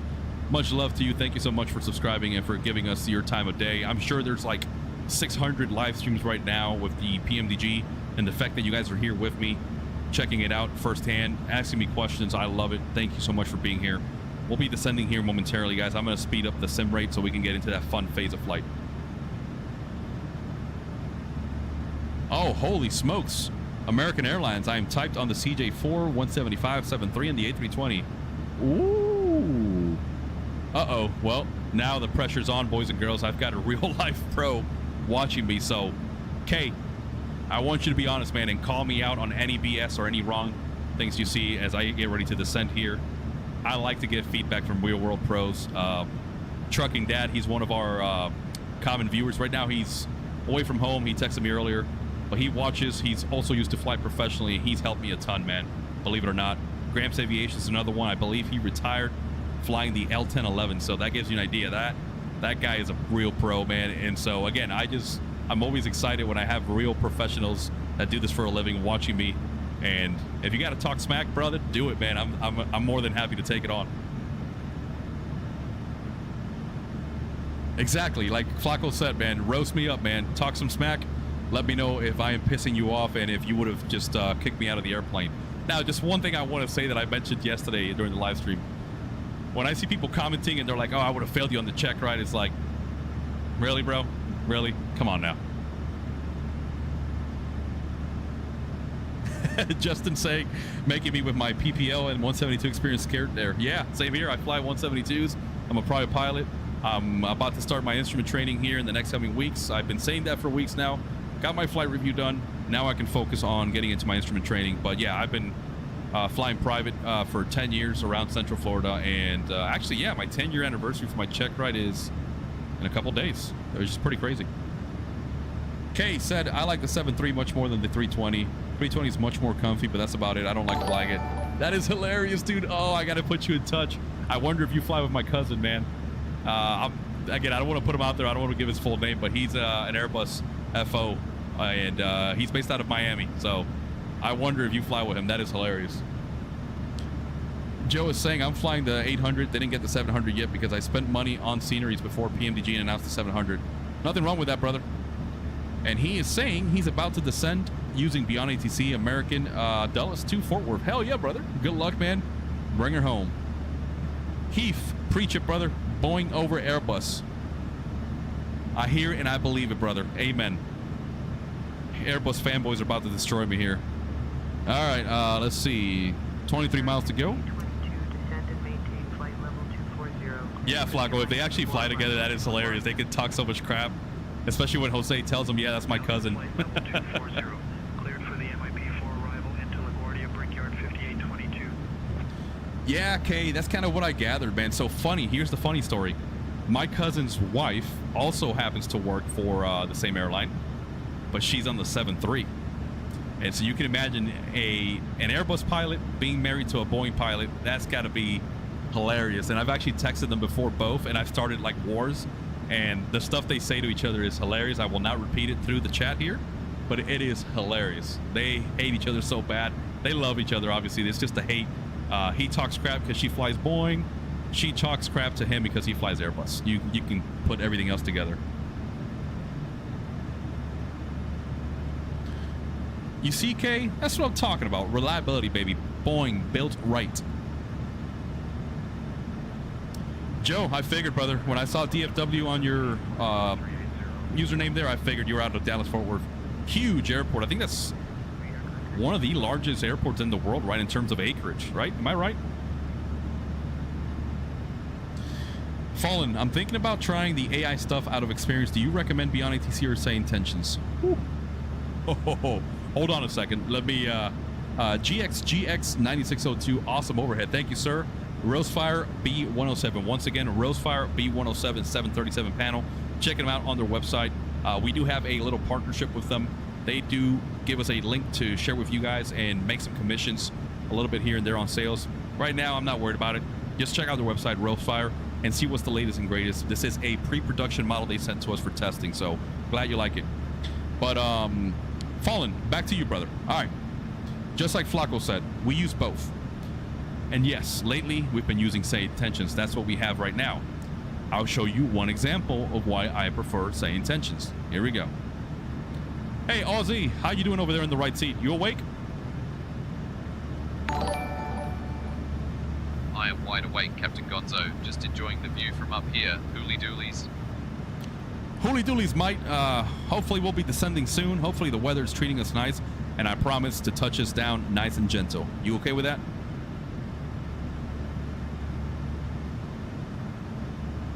Hooly doolies, Captain Gonzo. Sounds like a plan. Weather's looking good, and I'm sure you'll give us a smooth landing. Let's enjoy the ride until then. Hooly doolies. Will do, sir.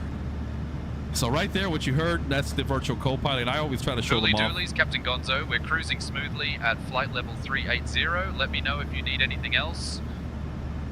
Thank you, sir. So yeah, virtual co-pilot. You can set up a separate intercom switch. No worries, Captain Gonzo. Just let me know if you need anything else. All right, brother. Shut up. Shut up. I'm talking to my crowd now. But yeah, virtual co-pilot, cool little feature. Is it perfect? Absolutely not. You can use them to handle your communications like I've been doing throughout the cruise now. And they can also help you with checklists. But be warned, not perfect.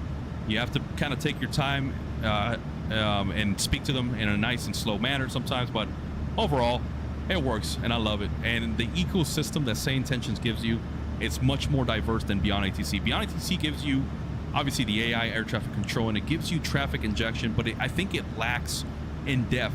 Like earlier today, if you go back to the stream that I put out, we ended on an emergency situation. I contacted tower, called Mayday, landed, and I told them, hey, I need law enforcement. I need emergency vehicles standing by. And wouldn't you know it, I had fire trucks pull up to the airplane, and the airplane was on fire, which is hilarious.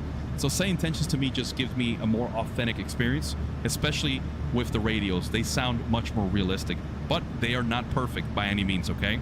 And I know the subscription model for paying is not favorable or favored amongst the simmers. For me, I look at it, what's the value I'm getting in return? And it is a truly immersive experience that enhances my experience that much more that I can't fly without it now. Oh yeah. Yeah, Joe, that's what I'm talking about, man. DFW is huge. Prime, my dad flew for Delta, and I'm in flight school, so I can do the same. Hell yeah, Prime, get in there, brother. Get it done, and I hope we can see you in the cockpit on a airliner very, very soon. Cymatics, what up? Yeah, man, he won't shut up. Justin saying it was not a smooth landing. LOL. Yeah, I think you saw that one. Okay, Kay is asking, let me see if PMDG's got some details correct. If you press the fix button twice, does it go to the second page? Only button in the FMC that cycles through pages when you keep clicking it. All right, let's try it. Here we go, fix. Yep. What say you, sir? That's pretty good, right? Fallen, I think I'll try Say Intentions. There's like a 24-hour trial period, etc. Mejor prevenir que tener que lamentar. Exactly. That's exactly right, brother. Try it out. See what you feel. See if it's worth all the little gizmos and gadgets and whatnot, and then you determine what level of subscription you want to get through them. Great idea, man. But yeah, speaking of, Kay, let's go look at our... Let's see. Where are we at? Top of descent, 245 nautical miles. Kay saying nice, nice. He approves. So progress is looking good. Now let's go to our charts. Search. Here we go. Boston. Nope. Arrival is Midway. I hate when it does this. Pang. Let's pin that one. Approach. We're expecting the ILS 31 right.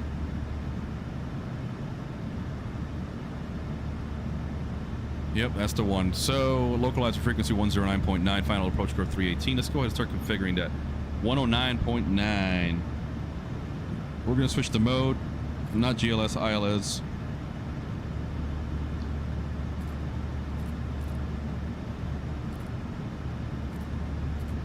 Throw it in the active.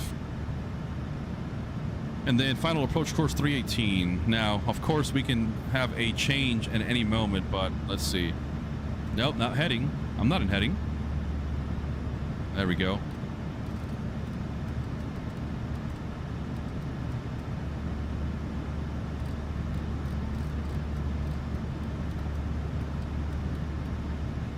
.318 set. We got all the freaks up top, verifying it is the correct instrument approach procedure. Chicago, Illinois, ILS or localizer 31 right. Decision altitude showing 863, barrel 250, radar altimeter, or decision height, not altitude. So let's go ahead and set that up. Minimum's 250. Let's go with the radio, easier. Give it the scrolly scrolly.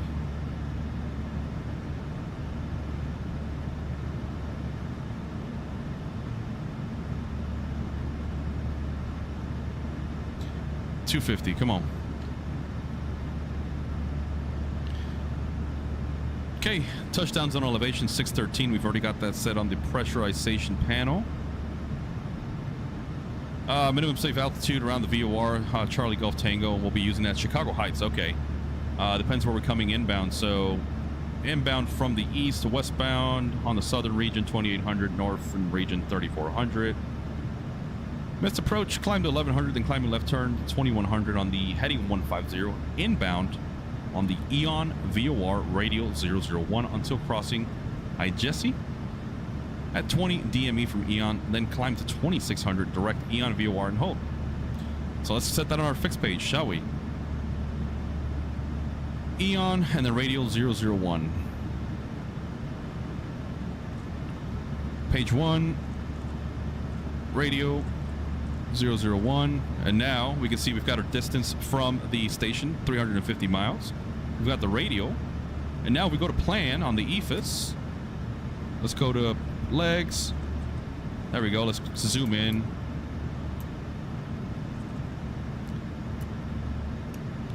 There we go. You've got the Eon VOR showing up there.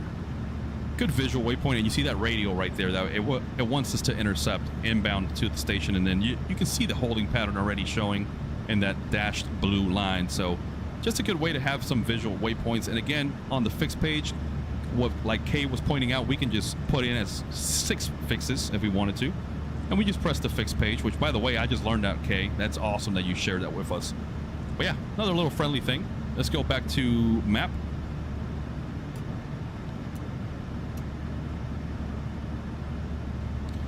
And let's continue briefing this approach, shall we? So, altimeter set in inches of mercury, transition level, flight level 180.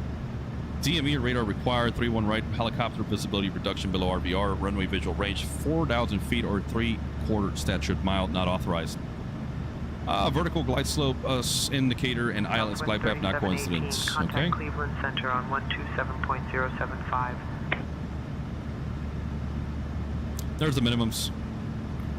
And then on a standard 3-degree glide slope, we're probably going to be about 120, 637 feet per minute descent rate. Southwest 3718. I'm happy with that. Not a full brief per se, just enough for what we need. Good afternoon, maintaining flight level 380. And then let's go ahead and set up Chicago Heights as another fixed CGT. Southwest 3718, Cleveland Center, good afternoon. Chicago Heights, there we go. And it looks like, let's set up that radio 015. That should be intercepting our initial approach fix of Hills. And radio 300 as well for iJesse. And 300, is that correct? Yep. And again, guys, if we go back to the plan page, go to our legs, go forward, look at that. Now we got a bunch of green lines everywhere. And wouldn't you know it, there's the 300, right? Radio 300 going outbound from the Chicago Heights. Should be near iJesse. It seems like it's a little off there. Could be the range. And then on the radio 015 to Hills, which is our initial approach fix. So good little visual cues there.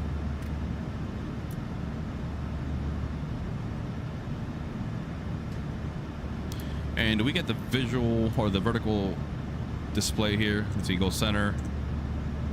Yep, we do. Hell yeah, I'm gonna leave that up for our descent. Primo G, and I was a rescue chopper. I saved Gonzo. Oh yeah, that's right. On yesterday or today's live stream, that was hilarious, man. Kay is saying fixed page also is a customer option. Ours only had a 3, not 6. Oh, okay. We also didn't have any flight control or brake temps on our systems page. Just the hydraulics probably cost too much. Yeah, I like having the systems page here on the lower MFD. Just helps me keep visual on my hydraulic systems, pressure, and brake temperatures, and the flight controls. All right, let's go back to the standard map here. Let's speed up the sim rate.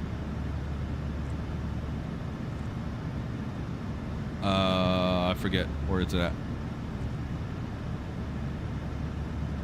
Oh no, I can do it through my keyboard, duh.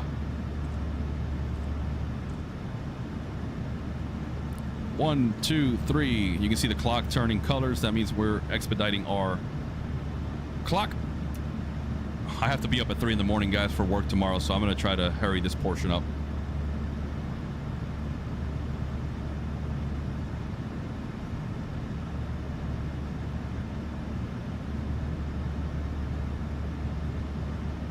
And there's our star inbound Ashen.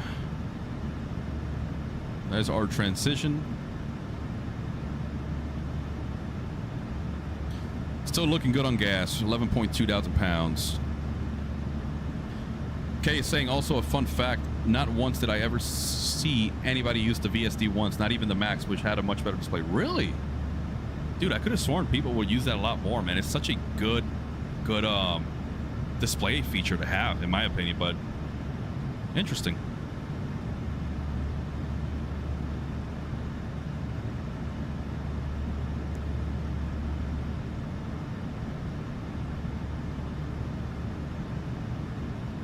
gonna start slowing her down here in a little bit. 1, 2, 3. There we go. As the aircraft banks.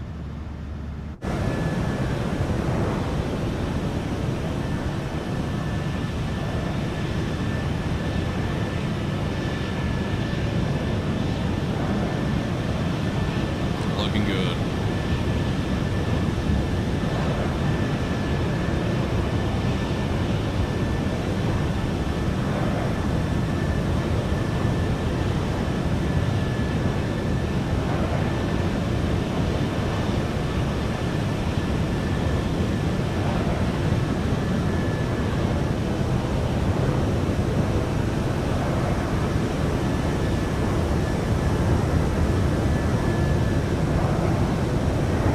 Such a good looking plane.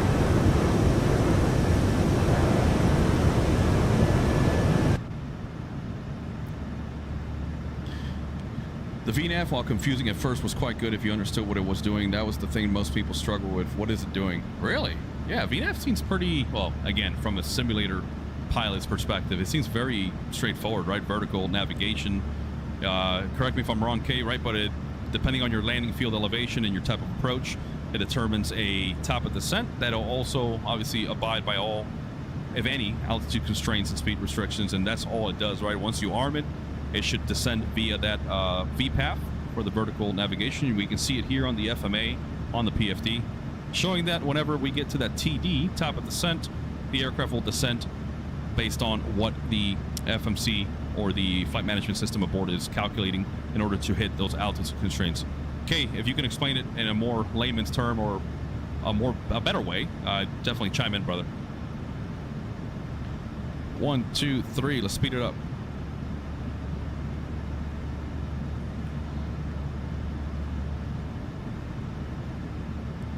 Hey, what's up, 01? How is the new 737? Which better, old Cockpit or this one? Phoenix is still looking better than PMDG. Yeah, Phoenix for sure still has a leg up in terms of textures, modeling, and all that. I think they just do way better, man, in terms of their texture fidelity and how the aircraft looks in general. But no, this is the next generation Cockpit, right? So this is the more common 7.3 right now. I mean, even though the MAX is definitely taking over, I don't know. I still prefer to fly this one. So I don't know if that answers your question. This one is great. It's just like the 800, just a shorter fuselage. But in terms of PMDG functionality, systems depth, it's very similar to the 800, and I'm glad everything's working, especially for a day one release. It just came out hours ago, literally a couple hours ago, and I'm just glad it's working how it should, because PMDG told us it was going to be worth the wait, so here we are.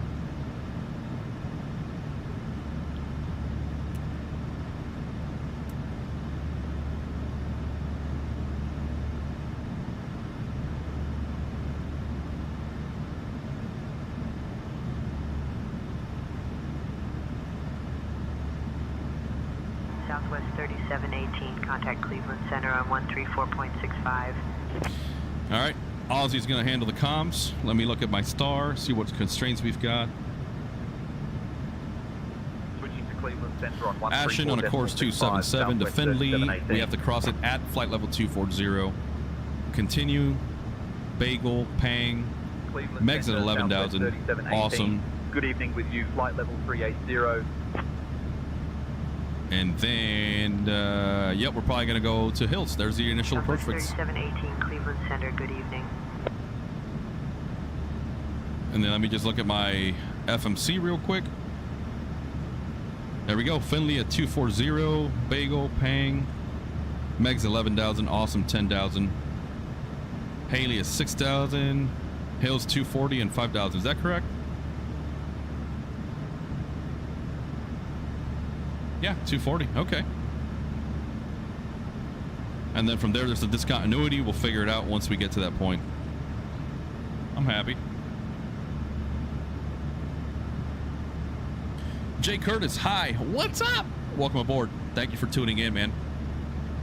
Eve, can someone point me in a direction to a tutorial on reading charts and RNAV approaches? Well, I can kind of break it down. Hey, thank you. Hey, what's up? Have a nice flight. Thank you, brother. Hopefully you stick around. We're about to begin our descent here momentarily, so that is the fun phase of flying. I'm gonna actually contact center, let them know that we'll be ready to descend momentarily. But yeah, thank you so much, man. Thank you for being here. Hey, Ozzy, Captain Gonzo here. I'll handle communications from now on. Thank you for your help. No worries, Captain Gonzo. You've got the comms now. I'll be here if you need anything else. Okay, Kay. So VNAV can be a bit complicated, but you got the gist of it. It's the times when you are vectored off on an arrival, get told to meet some restrictions later, and slowing down it gets tricky. Yeah, that's true. I can see that. Did you ever have to do an RTA, like a required time of arrival for a waypoint? I'm sure that happens more in real world flying than in the simulator, but that's something that I've never had to do, even with AI, ATC. And Heath, so hold on, let me focus here as we begin our descent. Let me call center. Center, Southwest 3718. We're approaching our top of descent. Can we descend via the star? That's the Pang 7.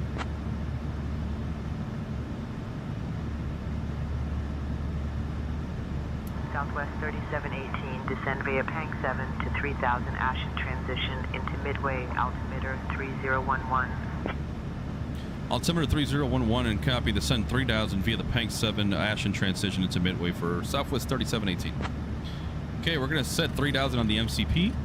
There we go. That's going to remove that message from the FMC. She said 3000, right? Yeah, 3000. Okay. So we're going to watch here. Heath, I'm going to get back to you, brother, here in just a second. There we go. So check it out, guys. We just crossed that top of descent, TD. Look what's happening. Auto throttle is commanding retard, right, to reduce speed. Let's get the speed brakes out. Whoops, I just pulled my speed brake handle. Get some drag there. We're a little bit close to that VNE. Never exceed speed. And look what's happening. You see that magenta triangle? That is indicating our desired path here. Look at the diamond here on our navigation display. We want that to be centered right within this bar up and down. Required navigation performance is asking for no more than 400. Our actual navigation performance is showing 160. So that's letting you know, hey, your vertical deviation based on your vertical navigation path down to your destination. And so right now the autopilot and VNAV should handle that for us. I got to keep an eye on my speeds, however. But right now, I'm just happy we're descending. Okay, let's look at that chart, shall we? I'm going to try to break this down as simple as I can. So we're looking at the Pang 7 arrival. There's my little plane. Ashen, Lich, and Fort Wayne are known as your transitions, right? The way I like to explain these is consider an interstate, I-95, I-10, whatever. You have on-ramps that feed to get to that specific interstate, right? You don't just show up from point A to point B. You have to take a route. These are designed to allow traffic to flow into and out of terminal areas, right? Airports like Chicago, San Francisco, whatever, in an orderly fashion, reducing the workload for pilots and air traffic controllers, right? Because they expect you, once cleared to arrive via this arrival, to abide by and to follow every published altitude constraint, which is those blue numbers found right here. So for example, Finley, that is a waypoint. We have to cross it at flight level 240. Not above, not below, but at 240. Stand by. Chicago Center on 127.55. 12755 for 3718. Bye-bye. Chicago Center, Southwest 3718. We are descending out of flight level 380. Pang 7 arrival. Southwest 3718, Chicago Center, good evening. So going back to it, Heath, all you do, look at your chart, look at the arrows. This is going to show you your flow, your direction of travel. You can see we've got all kinds of waypoints here making up this arrival. You see those patterns here? Those are known as holding patterns. So if for whatever reason you needed to hold or ATC needed to you to hold, they would probably tell you to hold here as published, or they would specify what distance or whatever, or what type of turns, but typically they just want you to follow what's published. Once you get near your airport, here it is, here at Chicago-Midway. You can see how we have different avenues, right, or off-ramps off that arrival. This is going to set you up for whatever approach you're expecting. So if you're landing runway 13 left, you can expect to leave Haley, continue on that course, outbound to Tinley. However, in this case, we're expecting 31 left or 31 right, which is right here. So our departure from Haley, which is at 6,000 feet, is going to be on a course of 295 degrees towards Hills. Hales then becomes our initial approach fix of our ILS approach into Midway, which I'll be demonstrating. But hopefully that's a simple way to understand it. Just look at your chart, understand what your transition is, which is your on-ramp to that interstate, right? And then follow the chart and flow to where you're going, which should lead you to your terminal or your destination. All right, let's get back on it here. Let's see if we can pick up ATIS now and hold on. Damn, okay, that's good to hear. So it is natural for the 737 just to want to overspeed. I always wonder that. I've heard 7.3 pilots say that it is slippery, assuming that that's just meaning that it wants to get fast. So that's awesome to see that. All right, seatbelt signs on. Give a call to the ground crew. Let's check our pressurization panel. We've got a descent rate showing. That's a good sign. There's the pressure differential dropping. Cabin altitude should be dropping. Landing field elevation set. Packs are still as showing. Good duct pressure. Everything's good.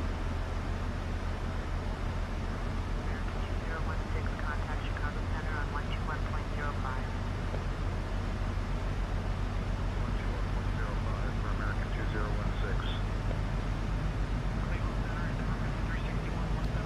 Oh, wow. Okay, good to know that, man. I always wonder if that's something that's more common. I always see that feature in the FMCs, and I'm like, huh, I wonder. Let's pick up ATIS, shall we? 13275.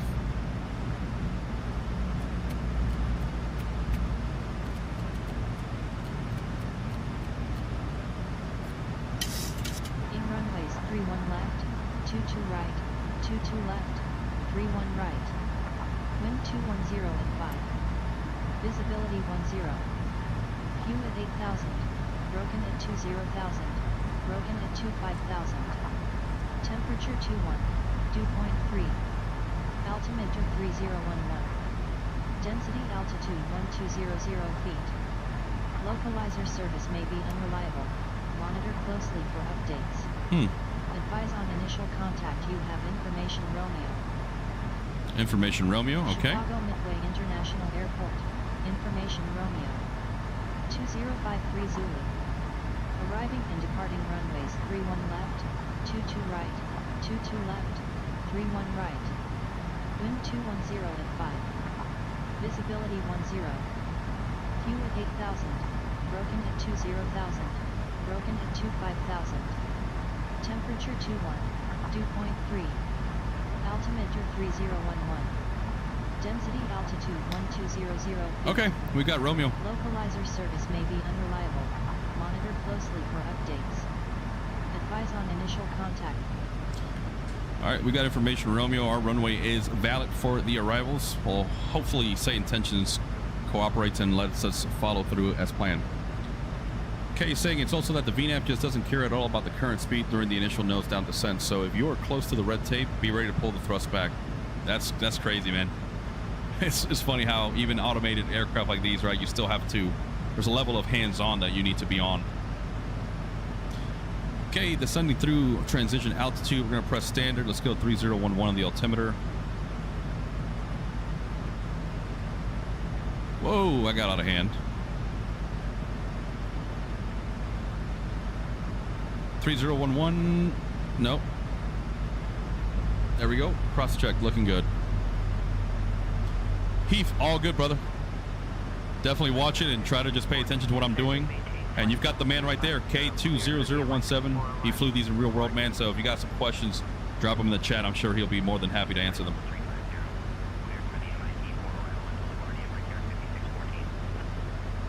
Woo. Getting to that fun part, boys and girls.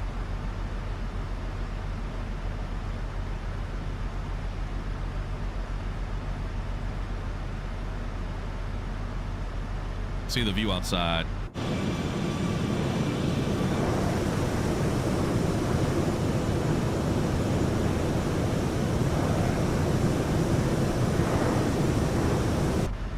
Looking good.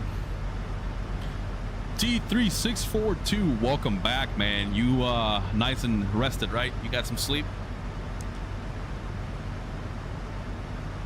It's funny, my wife was just texting me. She's like, it's past your bedtime. I'm like, yeah.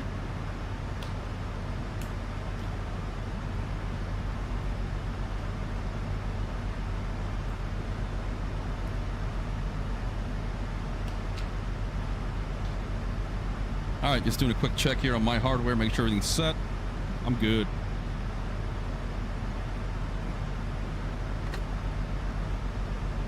Oh yeah, let me set up my HGS up.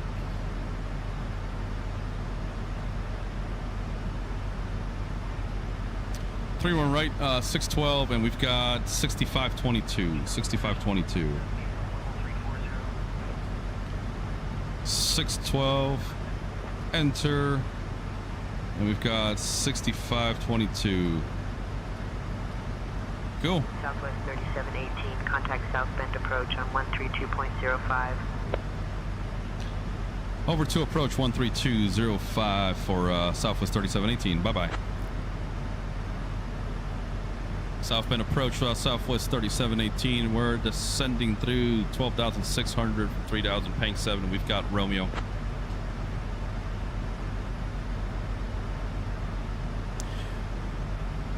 Southwest 3718, South Bend approach. Good afternoon, Midway altimeter 3011, cleared hills transition. Expect the ILS runway 31 right approach into Midway. Altimeter 3011, cleared hills transition. Expect the ILS 31 right into Midway for Southwest 3718. Sweet. Yeah, brother. This is the Rosefire B107. I've mentioned it a few times now, but working perfectly fine for now. Just a heads up that we received a report about 3 minutes ago of light turbulence at flight level 110 and instrument meteorological conditions. Copy all for Southwest 3718. Thank you. Okay, we're going to hit a decel point here. We're retarding the throttles. We got to cross awesome at 10,000 and 240. Perfect. We're going to arm the speed brake. I keep pulling my speed brake handle off. There we go. Let's go auto brake. Auto brake 1. 9.4 thousand pounds of fuel. Landing lights can come on. Wing light on. Flight attendants, be prepared for landing.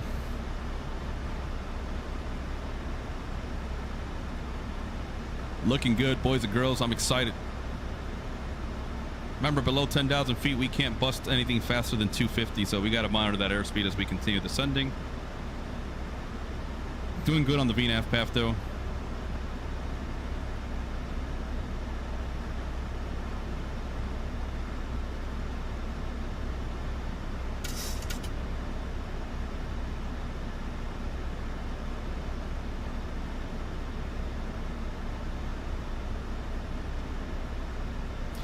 $2,100 and heading 150 for a missed approach. I'll remember that one. ST Nugan 77. Sorry if I've messed that up, man. What's up? Welcome aboard. Again, sorry for messing up the username, brother. Okay, you were ready for instrument and 737 check, right? Oh man, thank you, brother. I hope I wish I could do that in the real world. That would be awesome. I have 2 more months until I have to go on a trip. Oh, nice, man. Where are you going?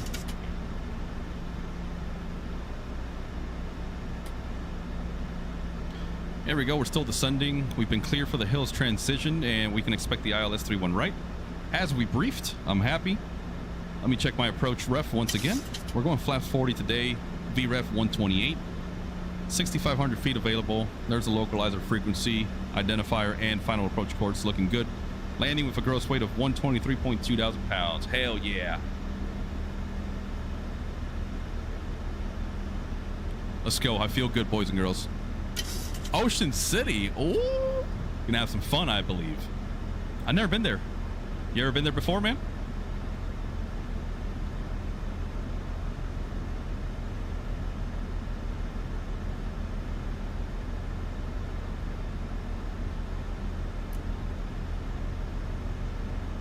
Look at all those green dashed lines, man. I love it.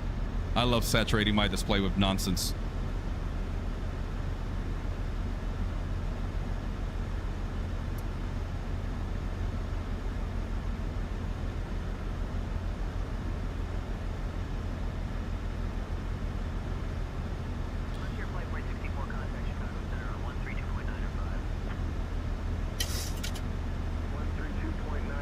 Why are planes called a she? I think it's just the common tradition coming from the marine side, right?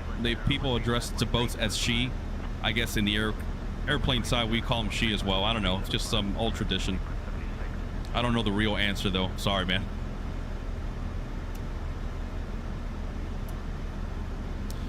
Let's see. We're not getting anything on our localizer just yet. We are tuned in. We got the right course. A little bit too far. And look at that, Kay. I never even used my VSD display, man. But there, folks, if you're wondering, here's the VSD vertical situation display. It gives you a horizontal profile view of your aircraft's current altitude, any altitude constraints as applicable, and you can see Haley, we have to cross at 6,000. Look at that trajectory line. So at this current descent rate, we should be crossing Haley exactly at 6,000. Your y-axis here representing your altitude in feet, and then your x-axis on the bottom showing your distance in miles or nautical miles.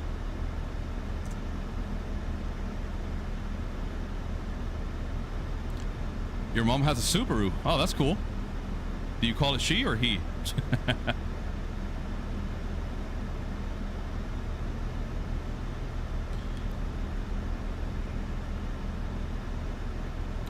Okay, what do you think, brother? Flaps 1 or too far? We're at 240. I just wonder what you guys did in real world, man.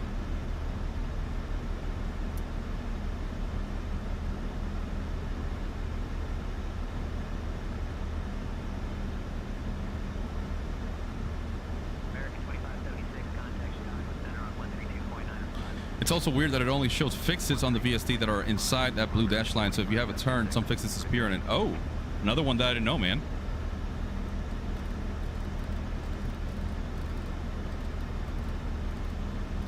You know what? I'm not going to mess with my heading just yet. I'm going to wait till I'm on my final approach course. I don't want to get vectored and then screw up trying to turn last minute.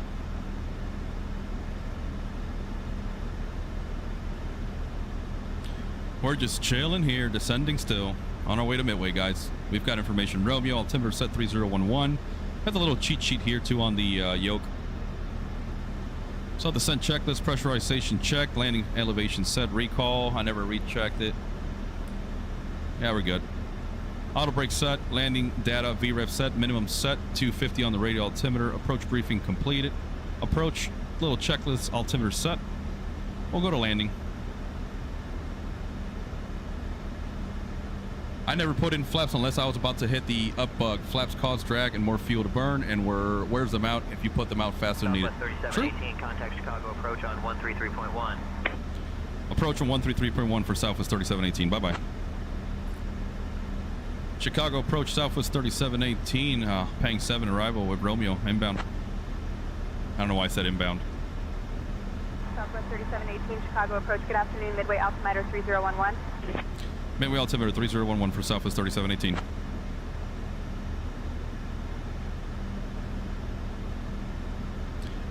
Copy that, Kay. I'm going to go ahead and start getting ready for that here in a few moments.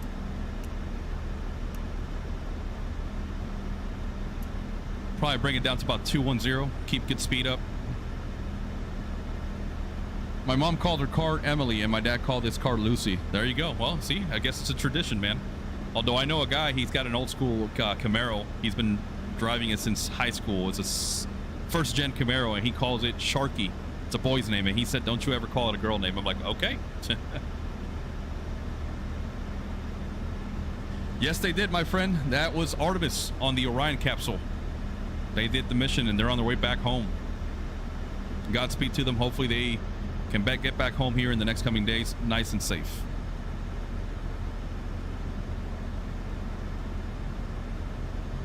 Yeah, Brian, that's happened to me before. It seems to be doing a little bit better now with vectors, at least in my experience, but it still happens time to time.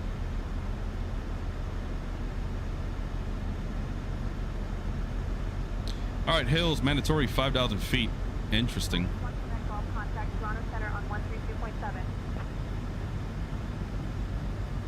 Well, we got to cross El Joe at 6,000, so we're going to hold here. Yeah, they're doing great, man. Keeping those people alive, showcasing everything. It's an awesome time to be alive, man. Space exploration is crazy nowadays.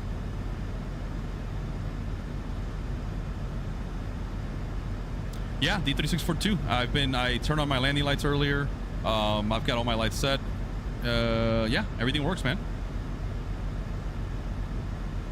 You'll see me manipulate it here in just a few moments. I got to get those engine start switches to continuous. Okay, so from hills, we're going to go to Gleam. We're going to remove that discontinuity, execute. There we go. Now that magenta line is connected, because that's exactly what we've been cleared to do.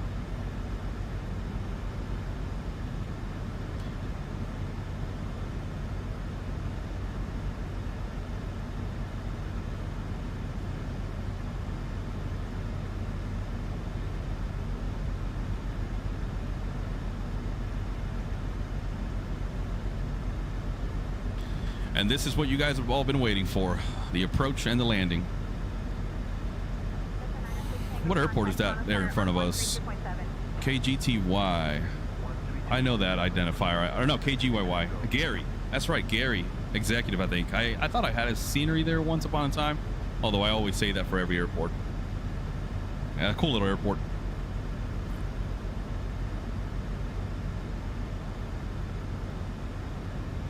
We're chilling. 6,000 feet. Hales is asking mandatory 5,000.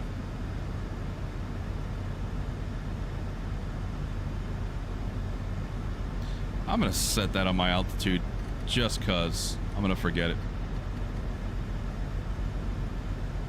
Nah, we've got it on the FMC. VNAV should respect that, although I'm gonna change that value.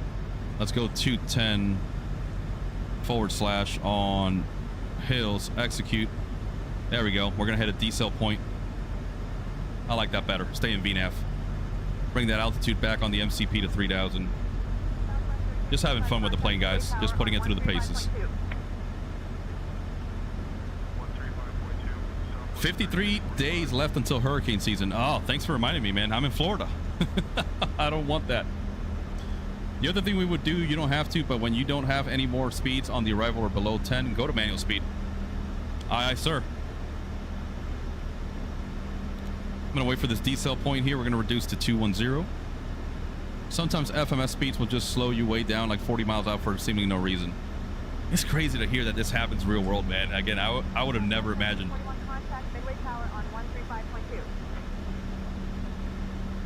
All right, boys and girls, we're going to arm localizer. There's a decel point, and now we're watching the CDI, course deviation indicator needle, representing our localizer. We should be intercepting in here no time.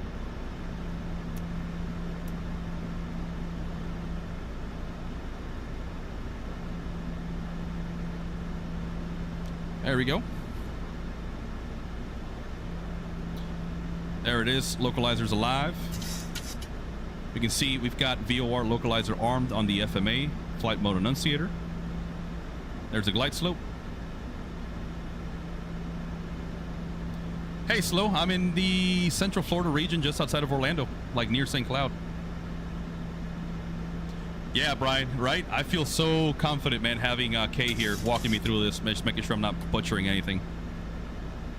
Okay, so now we're going to arm approach mode. There we go.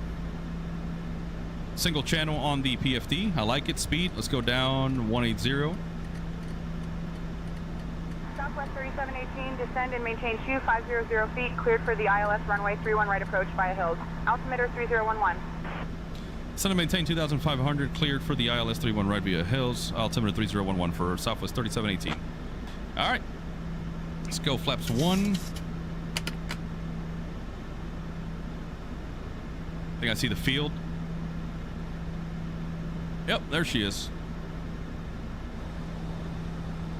And again, we're on a single channel autopilot. It's got us. Contact Midway Tower on 135.2. 135.2 for Southwest 3718. Bye-bye. Midway Tower, Southwest 3718 on the ILS 31 right.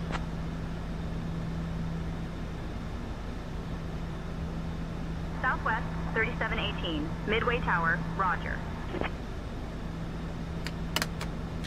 Let's go flaps 5. Let's go get a wing view as the flaps come in. Yeah. Look at them flaps. We're a little bit hot. You can see that airspeed tape. Let's bring it back down. Keep reducing speed. All right. Southwest 3718. Let's go gear down. Wind 210 at 5. Runway 31 right. 2,500. Clear to land 31 right for Southwest 3718. All right. Runway turn off lights, taxi lights on. Everything looking good. Engine start switches to continuous. Everything looks good. I'm happy. Let's keep bringing us down. VREF 128. I'm going to shoot for 130. And then let's go ahead and set our missed approach heading 150. Initial climb will be to 2,100 feet. And then 2,600 feet holding at the VOR Eon. Okay, keep bringing the flaps down.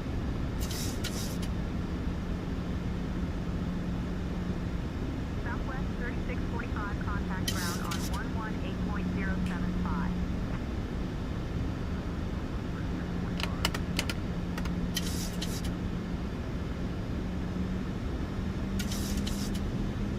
Watching my speed here is getting a little hairy for my current config. That's why the airspeed window is blinking. There we go, much better.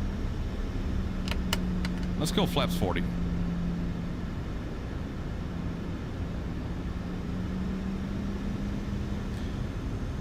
Before landing checklist gear, 3 green, down and lock, flaps 40. MCP is happy, we're on the single channel. Engine start switches continuous, all lights at applicable, fuel looks good. Speed brakes armed, auto brakes set. Before landing checklist is somewhat complete. I'm happy with it.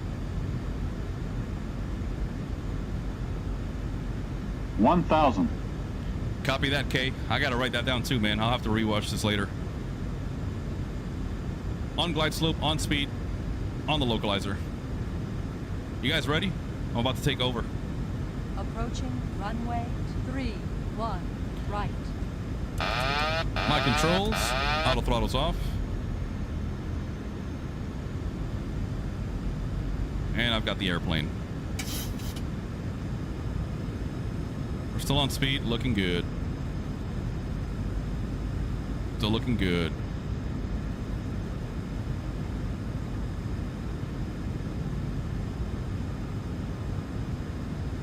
A little bit low. Let's give it some power.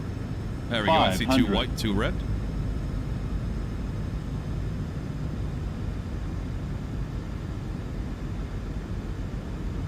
$400.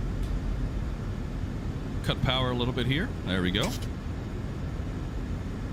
Approaching minimums. 300. Minimums. Continue. 200. 100.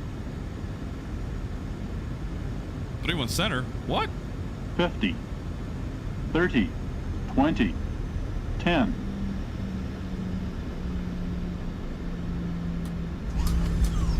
All right. Speed brakes extended. Keep center line and 2 in reverse.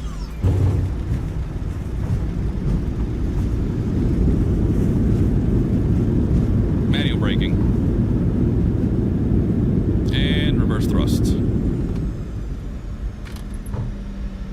Southwest 3718, contact ground on 118.075. Switching to ground for Southwest 3718. All right. I will take that, boys and girls. Speed brakes up. Let's start cleaning the flaps. Not a bad landing, right, guys? Butter. That's right.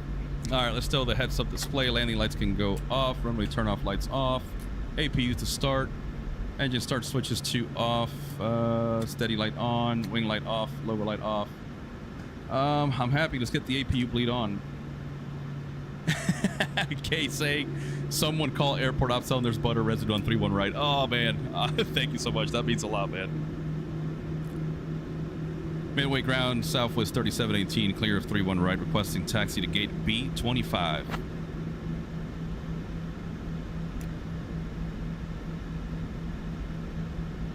Southwest 3718, taxi to gate B25 via Bravo, November Papa, hold short of runway 22 right, then Papa, hold short of runway 22 left, then Tango. Good day. Anything else, brother? Damn. All right, taxiing to Bravo 25 via Bravo, November Papa, holding short 22 right, then Papa, holding short of 22 left, then Tango.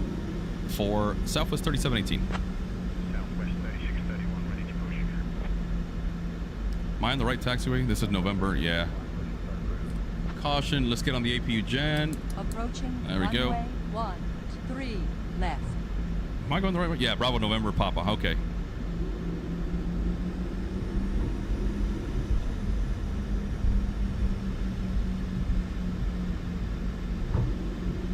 Yeah, this the scenery and the map here don't really add up. Let's see. Oh, there's Papa. Okay, I'm right. I'm good.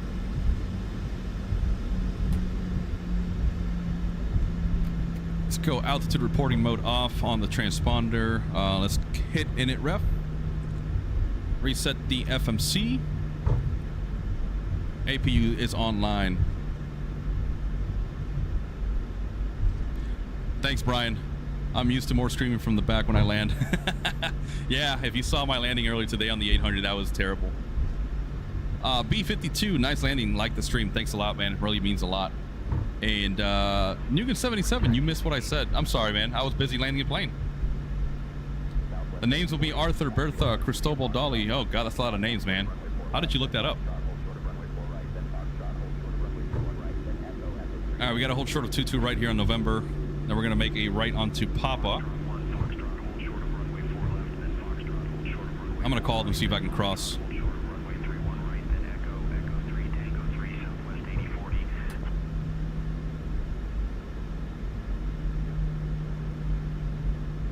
Let's bring it home, boys and girls. Let's hold short here.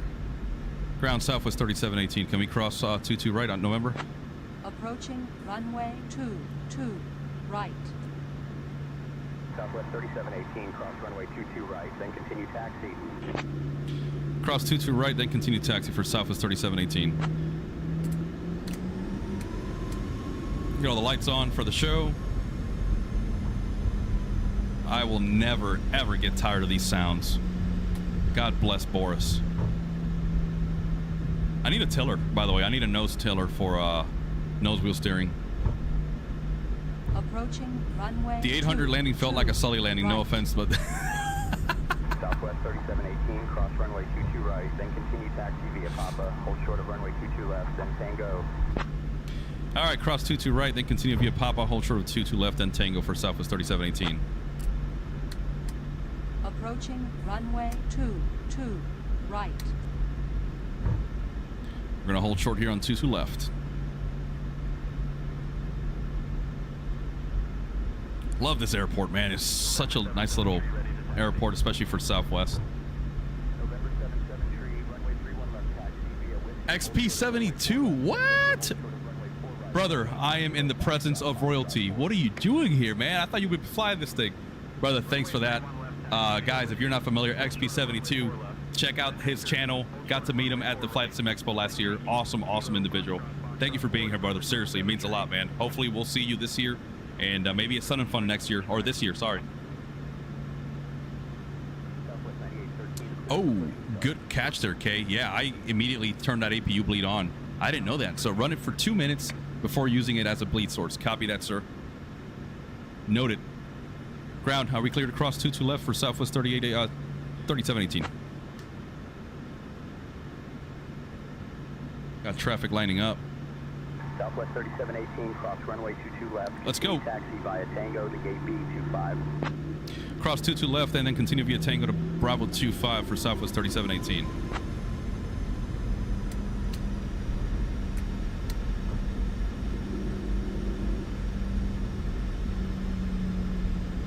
Let's keep it going. Prime, why you throw me under the bus like that, bro? Oh man, Prime, you haven't forgotten that, have you? Okay, we're gonna look for Tango, and then B25 should be right here. Let's get... Show me the spot. There she is.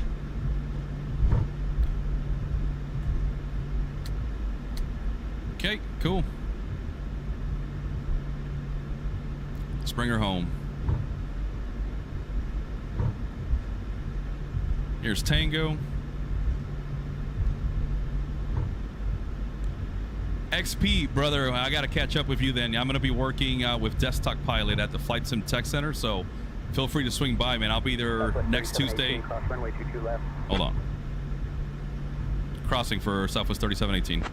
I'll be at the Flight Sim Tech Center there with Desktop Pilot, so come check us out, brother. And again, thank you for being here, man. It means a lot. Okay, we're coming in. Gate B25. My marshaller is on the stairs. That's cool. Let's go single engine here.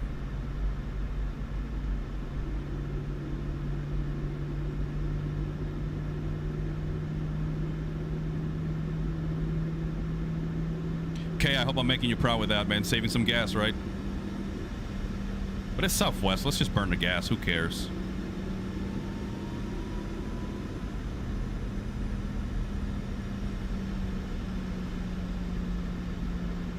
I'm gonna be like right on this guy's like face.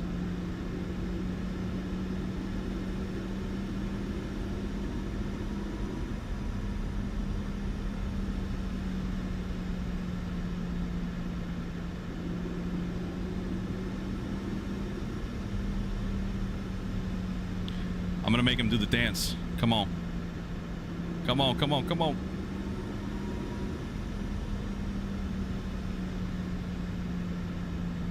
Oh, no, no, no, no, no, no, no, no, no.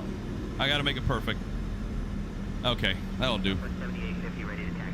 Parking brake is on. Let's kill fuel. Fuel pump, keep the number 1 on. Seatbelt signs. Bleeds off. Pack stay on. Window heat off. Probe heat off. Yaw damper can go off. Turn off hydraulic pump B. Anti-collision light off. I think we're good, guys. We made it, brothers and sisters. All right, let's let GSX know that we are ready for a deboarding. Let's go to ground ops, set chocks. There we go, and let's get the jetway.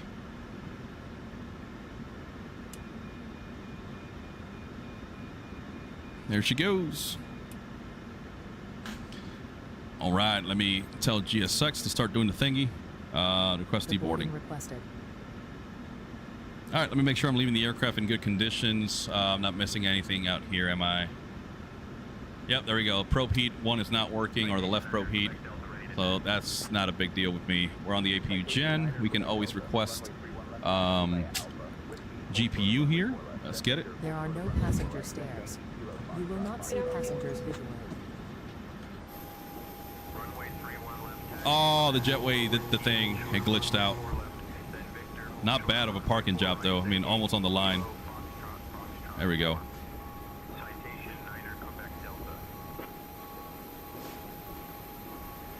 Yeah, buddy. Looking good. Well, guys, what can I say? I'm happy. The 700 functioned flawlessly. I'm happy I was able to do it, man. Let's see. I'm going to go through the chat here real quick.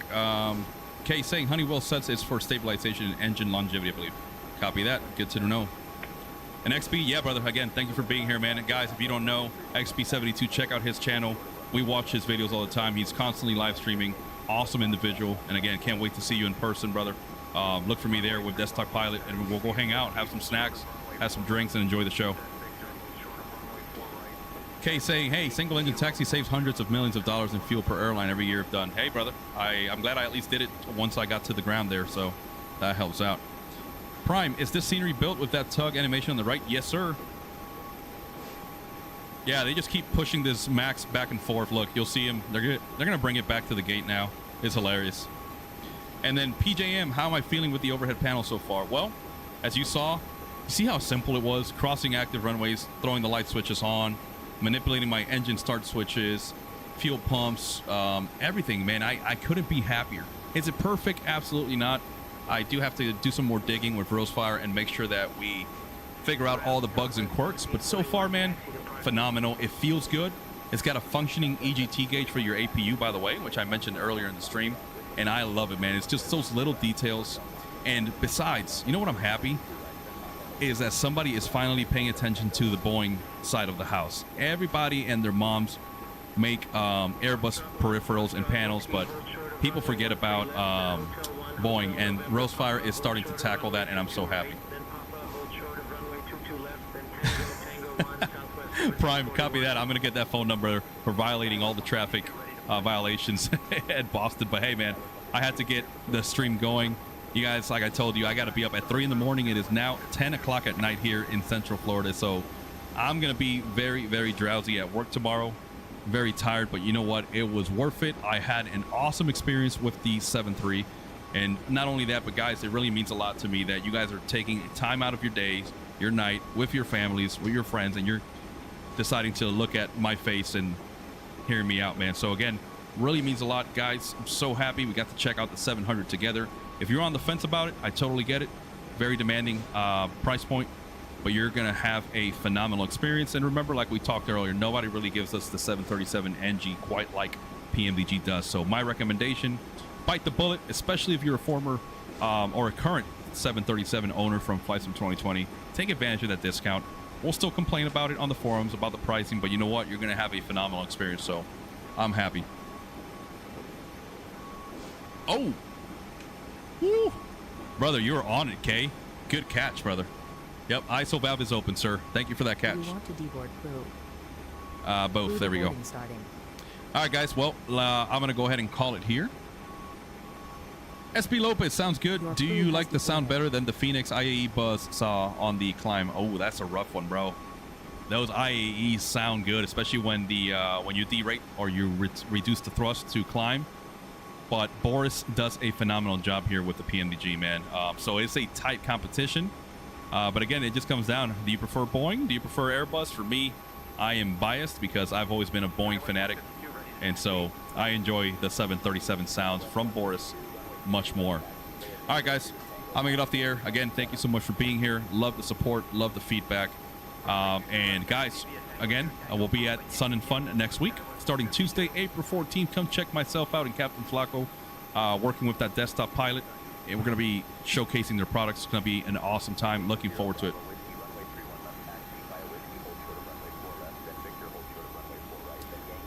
Yes, sir. K, you're just calling me out, brother. But hey, I'm glad that you approve it. And again, thanks for the tips and the pointers, man. I'm making mental notes. I'm writing that down, especially with the APU bleed and stuff like that. Thank you for saying that, brother. I really appreciate real life input. And let's see. PJ, appreciate the feedback. I've wanted to get it, but I've been hesitant only because I want to see if Wind Control will eventually make one. Not sure why there's a 737 panels. It's crazy. Yeah, man. I'm sure Wind Control will do it. They know there's competition out there starting to creep. But one thing I got to say, Wind Control have got the market just right. Great pricing, great add-ons, great products. And I actually have their stuff.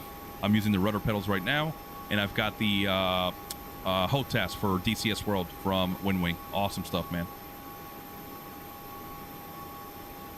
D3642, wife or 700? It's probably more of the wife. You know how that goes, brother. Brian, I got a bunch of notes from K217. Me too, man. Trust me. Trust me. I respect and admire people like that with real life experience. All right, guys. Officially getting off the air. Captain Gonzo, That Flight Sim channel. Smooth landings, happy flying. Thank you so much. We'll see you on the next one.